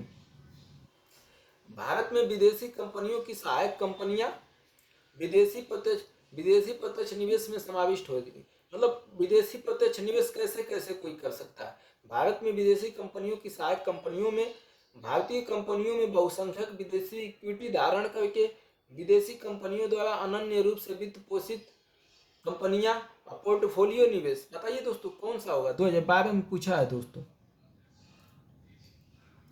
देखिए दोस्तों, इसमें डी ऑप्शन को छोड़ के पोर्टफोलियो निवेश दोस्तों जो होता है वो कुछ समय के लिए लगाते हैं और जहां लाभ मिलता है तहां वो भाग जाते हैं। तो विदेशी प्रत्यक्ष निवेश एफडीआई तथा पोर्टफोलियो निवेश पीएफआई विदेशी निवेश के दो भाग हैं दोस्तों। विदेशी प्रत्यक्ष निवेश से तात्पर्य विदेशी कंपनियों द्वारा भौतिक पूंजी संपत्तियों जैसे भूमि, भवन, प्लाट, मशीनरी आदि में निवेश करने से है। और पोर्टफोलियो निवेश दोस्तों क्या होता है? पोर्टफोलियो निवेश के तहत निवेशकों द्वारा शुद्ध रूप से वित्तीय संपत्तियों जैसे शेयर, ऋण पत्र, बांड का क्रय विक्रय किया जाता है। तो पोर्टफोलियो निवेश में जो होता है दोस्तों, ये भूमि में नहीं लगाते हैं, यह सिर्फ ब्याज पैसा बनाने के लिए लगाते हैं, शेयर में, बांड में, समझ रहे हैं? तो ये जो है ऋण पत्र में इसमें लगाते हैं। अब ये कभी भी अपना पैसा निकाल के भाग जाएंगे, जहां इनको ब्याज अधिक मिलेगा। ये पूंजीपति बनने के लिए सिर्फ काम करते हैं। तो चौथा ऑप्शन दोस्तों गलत है। अब प्रत्यक्ष विदेशी निवेश में होता है दोस्तों, ये इसको बोलते हैं पीएफआई विदेशी पोर्टफोलियो निवेश। तो अब इसको बोलते हैं प्रत्यक्ष विदेशी एफडीआई। एफडीआई दोस्तों कंपनी में पैसा लगाएगी। भारत में विदेशी कंपनियों की सहायक कंपनियों में पैसा लगा देगी। मतलब विदेश की कोई कंपनी है वो सहायक है, भारत में विदेशी कंपनियों की सहायक कंपनियों में लगा देगी। भारतीय कंपनियों में बहुसंख्यक विदेशी इक्विटी धारण, मतलब भारतीय जो कंपनी है उसमें बहुत अधिक मात्रा में उसकी कंपनी के शेयर खरीद लेना, कुछ भाग कंपनी का खरीद लेना। तो यह भी हो जाएगा एफडीआई। विदेशी कंपनियों द्वारा अनन्य रूप से वित्त पोषित कंपनियां, विदेशी कंपनियों द्वारा अनन्य रूप से वित्त पोषित कंपनी, मतलब विदेशी कंपनी जो है किसी भारत की कंपनी को पोषण कर रही है, पैसा लगा रही है। तो ये तीनों हो जाएगा दोस्तों डी ऑप्शन छोड़ के। अगला ऑप्शन, निम्नलिखित में से कौन राष्ट्रीय विकास परिषद की रचना करते हैं? राष्ट्रीय विकास परिषद प्रधानमंत्री, अध्यक्ष, वित्त आयोग और संघीय मंत्रिमंडल के मंत्री और राज्यों के मुख्यमंत्री। बताइए दोस्तों 67 का क्या होगा? देखिए दोस्तों, राष्ट्रीय विकास परिषद अब खत्म हो गया है, अब कोई बात रह नहीं गई है, फिर भी जान लीजिए अब आगे आए तो प्रधानमंत्री, कैबिनेट, मंत्रिमंडल और राज्यों के मुख्यमंत्री इसमें शामिल होते हैं। राष्ट्रीय विकास परिषद की स्थापना 6 अगस्त 1952 को भारत सरकार द्वारा की गई थी। यह संवैधानिक संस्था नहीं है दोस्तों, यह योजना आयोग के सलाहकार निकाय के रूप में कार्य करता है। इसे स्थापित किया गया था योजना आयोग को सलाह देने के लिए, देश के समग्र विकास को बढ़ावा देने के लिए, सामान्य आर्थिक नीतियां बनाने, रनवे के लिए, योजनाओं की पूर्ति के लिए, देश के प्रयासों और संसाधनों को मजबूत और संगठित करने के लिए, राज्यों को उनके विकास कार्यों से संबंधित सहायता प्रदान करने के लिए। दोस्तों ये बहुत ही महत्वपूर्ण और बेस्ट संस्था थी जिसे अब समाप्त कर दिया गया है। लेकिन अब क्या करेंगे, दुर्भाग्य है हमारे देश का। राजनीतिक बदले की भावना से जो है संस्थाओं को समाप्त कर देना अच्छी, ये हमारे लिए बहुत ही खतरनाक है दोस्तों। खतरनाक का मतलब ये है कि हमारे लिए नुकसानदायक है। तो इसका ऑप्शन बी हो जाएगा दोस्तों, 1 3 4, 1 3 4, बाकी हमने सब मिला दिया है दोस्तों। अब देखिए दोस्तों, जननांकीय लाभांश। जननांकीय लाभांश के पूर्ण लाभ को प्राप्त करने के लिए भारत को क्या करना चाहिए?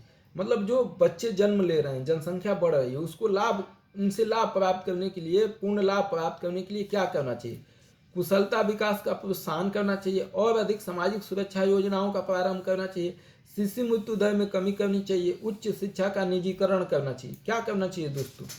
जनसंख्या का लाभ उठाने के लिए हमें जो है क्या करना चाहिए, बताइए दोस्तों। जनसंख्या को हमें क्या करना चाहिए? 68 का बताइए दोस्तों। देखिए दोस्तों, कुशल का विकास का प्रोत्साहन करना चाहिए, उन्हें कुशल बनाना चाहिए, कौशल बनाना चाहिए, रोजगार युक्त बनाना चाहिए, उनमें गुण होना चाहिए कि वो जो है कमा सकें, व्यवस्थाओं को ठीक कर सकें। समझ रहे हैं? तो जननांकीय लाभांश के पूर्ण लाभ को प्राप्त करने के लिए हमको क्या करना चाहिए? कुशल विकास को प्रोत्साहन करना चाहिए, क्योंकि जनसंख्या का एक बड़ा भाग अंग उत्पादक श्रम के अंतर्गत है दोस्तों, मतलब श्रमिक है, और कुशलता विकास से इसी गोष्ठी को पूरा किया जा सकता है। बेरोजगारी होगी दोस्तों तो फिर जो है जनसंख्या का लाभ नहीं उठाया जा सकता। रोजगार हमको रोजगार युक्त व्यक्ति चाहिए, और रोजगार युक्त व्यक्ति के लिए कुशल होना जरूरी है दोस्तों। अगला, सामान्य कीमत स्तर में बढ़ोतरी निम्नलिखित में से किस कारणों से होती है? सामान्य कीमत स्तर में बढ़ोतरी किसके कारण होती है दोस्तों? द्रव्य की पूर्ति में वृद्धि से, उत्पादन के समग्र स्तर में गिरावट से, और भावी मांग में वृद्धि से। भावी अगर मांग बढ़ जाती है तब जो है कीमत स्तर बढ़ता है किसी वस्तु का, उत्पादन के स्तर में गिरावट आ जाती है तब, या द्रव्य की पूर्ति में वृद्धि, अधिक मात्रा में वो वस्तु मिलती है वो, तब जो है दोस्तों उत्पादन सामान्य कीमत स्तर में बढ़ोतरी हो जाती है। 69 का सब लोग सही बता दे दोस्तों। सामान्य कीमत स्तर में बढ़ोतरी मुद्राओं की पूर्ति में वृद्धि से होती है दोस्तों। मुद्राओं के मूल्य में गिरावट आ जाती है जिससे लोगों की क्रय क्षमता कम हो जाती है। प्रभावी मांग में भी वृद्धि होती है जब मुद्रास्फीति का दौर चलता है दोस्तों। तो द्रव्य की पूर्ति में वृद्धि से दोस्तों, द्रव्य मतलब पैसा होता है दोस्तों, ऐसा हिंदी यूज कर। तो मुद्रा की जब वृद्धि हो जाएगी तो सामान्य कीमत बढ़ जाती है दोस्तों। मुद्रास्फीति मार्केट में पैसा ज्यादा होने से होता है ना, तो वही उत्पादन के समग्र स्तर, अगर उत्पादन गिर जाएगा दोस्तों, उत्पादन ही नहीं होगा तो मूल्य तो बढ़ेगा। देखते हैं ना, मार्केट में किसी वस्तु की कमी हुई तुरंत मूल्य बढ़ना चालू, भाव मांग में वृद्धि, अधिक लोग उसी चीज को खरीद रहे हैं, तो वृद्धि मांग में वृद्धि हो जाएगी तो जाहिर सी बात है उसका जो है कीमत बढ़ जाएगा। तो तीनों ऑप्शन सही है दोस्तों, डी। अगला दोस्तों देखते हैं, निम्नलिखित में से किस एक को अपने प्रभाव में सर्वाधिक स्फीति कारक होने की संभावना है? मतलब जो है सबसे महंगा होने की संभावना है। लोक ऋण की चुकौती के लिए, बी बजट घाटे के वित्तीयन के लिए जनता से ऋणदान, सी बजट घाटे के वित्तीयन के लिए बैंकों से ऋणदान, और डी बजट घाटे के वित्तीयन के लिए नई मुद्रा का सृजन। सर्वाधिक मुद्रास्फीति, सबसे ज्यादा महंगाई कब बढ़ सकती है? अगर सरकार जो है इनमें से कौन सा उपाय लगाएगी तो सबसे ज्यादा महंगाई और महंगाई बढ़ जाएगी दोस्तों। ये सबसे आसान क्वेश्चन है दोस्तों। देखिए दोस्तों, बजट घाटे के वित्तीयन के लिए, अगर बजट घाटा में उसका है तो बजट घाटे के वित्तीयन के लिए नई मुद्रा का सृजन, नया पैसा जो है, नया नोट लाएगी, मुद्रा अधिक बढ़ाएगी, तो दोस्तों इससे मुद्रास्फीति और बढ़ेगी, मार्केट में पैसा और बढ़ेगा। एक तो पहले से महंगाई है, और पैसा जो है अधिक होने से ही महंगाई है, और पैसा और डाल देंगे मार्केट में तो और पैसे का मूल्य गिर जाएगा और महंगाई और बढ़ जाएगी। तो डी ऑप्शन हो जाएगा। द्रव्य की पूर्ति, द्रव्य मतलब रुपया, पैसा, द्रव्य की पूर्ति यथावत रहने पर यदि द्रव्य की मांग में वृद्धि होती है, तो अगर द्रव्य की पूर्ति मतलब रुपया मतलब जो है धन की जो पैसा है उसकी, समझ रहे हैं ना, जो पैसा है उसकी पूर्ति यथावत रहने पर, मतलब वो यथावत है, मतलब जो है उसमें वृद्धि नहीं हो रही है, मांग में वृद्धि होती है और जनता को पैसा चाहिए, तो इससे क्या होगी? कीमत स्तर में गिरावट आ जाएगी, ब्याज की दर में वृद्धि हो जाएगी, ब्याज की दर में कमी हो जाएगी, आय और रोजगार के स्तर में वृद्धि हो जाएगी। बताइए दोस्तों, ये आसानी है। जिस मार्केट में पैसे की जरूरत है लेकिन पैसा दिया नहीं जा रहा है, जैसा पैसा मार्केट में था वैसा ही बना हुआ है, तो इससे क्या हो जाएगा दोस्तों? 71 का ब्याज की दर में वृद्धि हो जाएगी दोस्तों, ब्याज जो है बढ़ जाएगा। क्योंकि पैसा सबको चाहिए। अब पैसा का सबको चाहिए तो भाई टैक्स ब्याज तो बढ़ाना पड़ेगा ना, क्योंकि सब लोग पैसा लेने के लिए आएंगे तो ब्याज बढ़ा दो, ब्याज बढ़ाना ही पड़ेगा। क्योंकि जब पैसा कम है तो ब्याज बढ़ेगा, ब्याज बढ़ेगा तो उसमें कम लोग, जब ज़्यादा चीज़ें कोई वस्तु लेने के लिए ज़्यादा लोग उपलब्ध हैं तो हमको महंगाई बढ़ा देनी चाहिए। तो इसका बी हो जाएगा दोस्तों। अब 72 देखिए दोस्तों, यक्ष देश में आर्थिक समृद्धि अनिवार्य रूप से होगी। मतलब कोई देश है, जैसे भारत की देश में यक्ष की जगह भारत लीजिए, भारत देश में आर्थिक समृद्धि अनिवार्य रूप से होगी। कब होगी?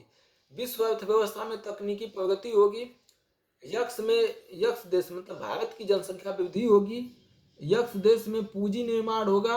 विश्व अर्थव्यवस्था में व्यापार की मात्रा बढ़ेगी। विश्व की अर्थव्यवस्था में जो व्यापार की जो मात्रा है दुनिया में वो हर एक दूसरे से बढ़ेगी। तो किससे? आर्थिक समृद्धि होगी। आर्थिक समृद्धि मतलब सबका विकास। तो जनसंख्या वृद्धि से होगी, पूंजी निर्माण से होती है, विश्व अर्थव्यवस्था में व्यापार की मात्रा बढ़ती है, विश्व अर्थव्यवस्था में तकनीकी प्रगति से, तकनीकी प्रगति से सबका विकास हो सकता है दोस्तों। क्या लग रहा है? तकनीकी प्रगति से सबका विकास हो सकता है। देखिए दोस्तों, किसी भी देश की आर्थिक समृद्धि पूंजी निर्माण से ही संभव है। पूंजी निर्माण से गैर सरकारी संस्थाएं उत्साहित होकर देश की आर्थिक उन्नति में सहायक होती है। ये हो जाएगा दोस्तों सी, पूंजी निर्माण होना। अगला दोस्तों, किसी अर्थव्यवस्था में यदि ब्याज की दर को घटाया जाता है, किसी अर्थव्यवस्था में यदि ब्याज की दर को घटाया जाता है तो वो मतलब ब्याज की दर घटा दिया जाएगा दोस्तों, ब्याज जो है कम कर दिया जाएगा तो क्या होगा? अर्थव्यवस्था में उपभोग व्यय घटाएंगे, अर्थव्यवस्था में उपभोग व्यय घटेगा, मतलब लोग जो है कम खर्च करेंगे भोजन पर, सरकार की कर संग्रह बढ़ाएगा। ब्याज की दर को घटाने से जो है सरकार अधिक पैसा प्राप्त कर लेगी। अर्थव्यवस्था में निवेश व्यय को बढ़ाएगा, निवेश बढ़ जाएगा अर्थव्यवस्था में, अर्थव्यवस्था में कुल बचत को बढ़ाएगा, बचत जो है बढ़ जाएगी। ब्याज दर कम करने से क्या होगा दोस्तों? सरकार जो है, बैंक जो है ब्याज दर कम कर दें तो उससे क्या होगा? अर्थव्यवस्था में उपभोग व्यय घटेगा। उपभोग व्यय मतलब घटेगा, क्या मतलब है? सरकार के कर संग्रह को बढ़ाएगा। ब्याज कम करने से सरकार का संग्रह अधिक बढ़ेगा। अर्थव्यवस्था में निवेश व्यय को बढ़ाएगा, निवेश अधिक होगा, और अर्थव्यवस्था में कुल बचत को बढ़ाएगा। बताइए दोस्तों 73 का। देखिए दोस्तों, अर्थव्यवस्था में निवेश व्यय को बढ़ाएगा कैसे? अगर ब्याज कम होगा तो आप लोन लेने के लिए जाएंगे बैंक से कि ब्याज कम पैसे में लोन मिल रहा है, चलो भाई ले लो। आप लोन लेंगे तो आप फैक्ट्री बनाएंगे, हॉस्पिटल बनाएंगे, स्कूल बनाएंगे, निवेश करेंगे कहीं ना कहीं पैसा, तो निवेश क्या हो जाएगा? बढ़ जाएगा दोस्तों, क्योंकि हम जो है निवेश करने के लिए उत्साहित होंगे। ब्याज कम होने पर हमको पैसा ज़्यादा मिलेगा, पैसा ज़्यादा मिलेगा तो हम उसका कहीं ना कहीं लगाएंगे, तो वो निवेश होता है। संघीय बजट, संघीय बजट मतलब केंद्र और राज्य दोनों का बजट होता है दोस्तों। संघ मतलब केंद्र और राज्य दोनों के संदर्भ में निम्नलिखित में से कौन सा गैर योजना व्यय, योजनागत व्यय होता है दोस्तों? एक गैर योजनागत व्यय होता है। योजनागत व्यय मतलब योजना, किसी कार्य को करने के लिए योजना बना के लगाना। गैर योजना मतलब जैसे तैसे आया कहीं भी उठा दिए के अंतर्गत आता है। गैर योजनागत व्यय के अंतर्गत आता है दोस्तों रक्षा व्यय, ब्याज भुगतान, वेतन और पेंशन, सब्सिडी। बताइए दोस्तों कौन आता है 74 का? सोच समझ के बताइए दोस्तों, इसका एक प्रश्न पहले भी आ चुका है दोस्तों। देखिए दोस्तों, गैर योजना राजस्व व्यय का भुगतान, गैर योजना राजस्व व्यय का भुगतान करने में सब्सिडी मुख्यतः खाद्य उर्वरक पर, सरकारी कर्मचारियों को वेतन एवं भुगतान, राज्य तथा केंद्र शासित प्रदेशों को सरकारों को अनुदान, पेंशन, पुलिस विभिन्न क्षेत्रों में आर्थिक सेवाओं के लिए किया जाता है। गैर योजना पूंजीगत व्यय में मुख्य रूप से रक्षा, सार्वजनिक उद्यमों को ऋण देना, राज्य केंद्र शासित प्रदेशों और विदेशी सरकारों को दिए जाने वाला ऋण शामिल है। तो इसमें सब हो जाएगा दोस्तों, रक्षा व्यय, ब्याज भुगतान, वेतन और पेंशन और सब्सिडीज। योजनागत व्यय मतलब दोस्तों जिससे पैसा उत्पादित कर सके, जिससे हमें पैसा बने, समझ रहे हैं? इसमें रक्षा पर व्यय करेंगे, ब्याज पर भुगतान करेंगे, वेतन और पैसा, और सब्सिडीज इसमें पैसा उत्पादन नहीं होगा दोस्तों। जैसे सड़क बना रहे हैं तो इसमें पैसा उत्पादन होता है। तो गैर योजनागत व्यय का मतलब समझ गए होंगे दोस्तों। अगला बिक्री कर, विक्रय कर जिसका भुगतान आप कोई टूथपेस्ट खरीदते समय करते हैं, निम्नलिखित में से किस प्रकार का कर है? केंद्र सरकार द्वारा आरोपित किया जाता है। केंद्र सरकार टूथपेस्ट पर कर लेती है बिक्री कर, केंद्र सरकार द्वारा आरोपित किया जाता है किंतु राज्य सरकार द्वारा संग्रहित किया जाता है। राज्य सरकार द्वारा आरोपित किया जाता है किंतु केंद्र सरकार द्वारा संग्रहित किया जाता है। राज्य सरकार द्वारा आरोपित एवं संग्रहित किया जाता है। बिक्री कर कौन लगाता है दोस्तों और कैसे उपयोग होता है दोस्तों बताइए। 75 का दोस्तों, टूथपेस्ट पर लगने वाला जीएसटी के अंतर्गत आता है दोस्तों, जो राज्य सरकार द्वारा लगाया जाता है। बिक्री कर राज्य में बिक्री कर प्राधिकरण द्वारा दिया जाता है, जहाँ से वस्तु का निर्गमन होता है, जिसमें राज्य सरकार द्वारा आरोपित एवं आग्रहित किया जाता है दोस्तों। संग्रहित मतलब जो है लेना, लगाएगी राज्य सरकार लेगी। वस्तु और सेवा कर जीएसटी एक अप्रत्यक्ष कर है दोस्तों। कराधान और वस्तुओं और सेवाओं की आपूर्ति पर लगाया जाता है, अंततः उपभोक्ता द्वारा भुगतान किया जाता है। तो ये दोस्तों बिक्री कर कौन लगाता है? राज्य सरकार। आरोपित लेती भी वही है दोस्तों। हम सोच रहे हैं कि यहीं तक इसको स्टॉप करते हैं।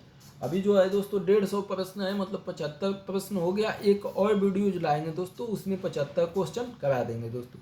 और इसलिए दोस्तों मैं चाहता हूं कि आप हमारे गांव से जुड़े हुए हैं तो हमारे यूट्यूब चैनल को सब्सक्राइब कर लीजिए। निःशुल्क पढ़ने के लिए, बेहतरीन पढ़ने के लिए, अच्छे टीचर वैसे ही पढ़ाते हैं दोस्तों। मैंने भी बहुत टीचरों से पढ़ा है, तो इसलिए दोस्तों मैंने खुद गरीबी में पढ़ा है दोस्तों। हमारे पास इतने सारे यूट्यूब पर वीडियोज और चीज़ें नहीं मिलती थी, तो मैंने एक श्रृंखला चालू किया है कि जिससे लोगों को मिले, युवाओं को, गांव में गरीब युवाओं को आईएएस बनने के सपने पूरे हों। तो दोस्तों इसलिए आप इस चैनल को सब्सक्राइब कर लीजिए। बाकी आपकी इच्छा, सब्सक्राइब करना है नहीं करना है। धन्यवाद दोस्तों, बहुत बहुत धन्यवाद। और हमारी इस यूट्यूब चैनल को सब्सक्राइब किए हैं जो लोग, उनके लिए धन्यवाद।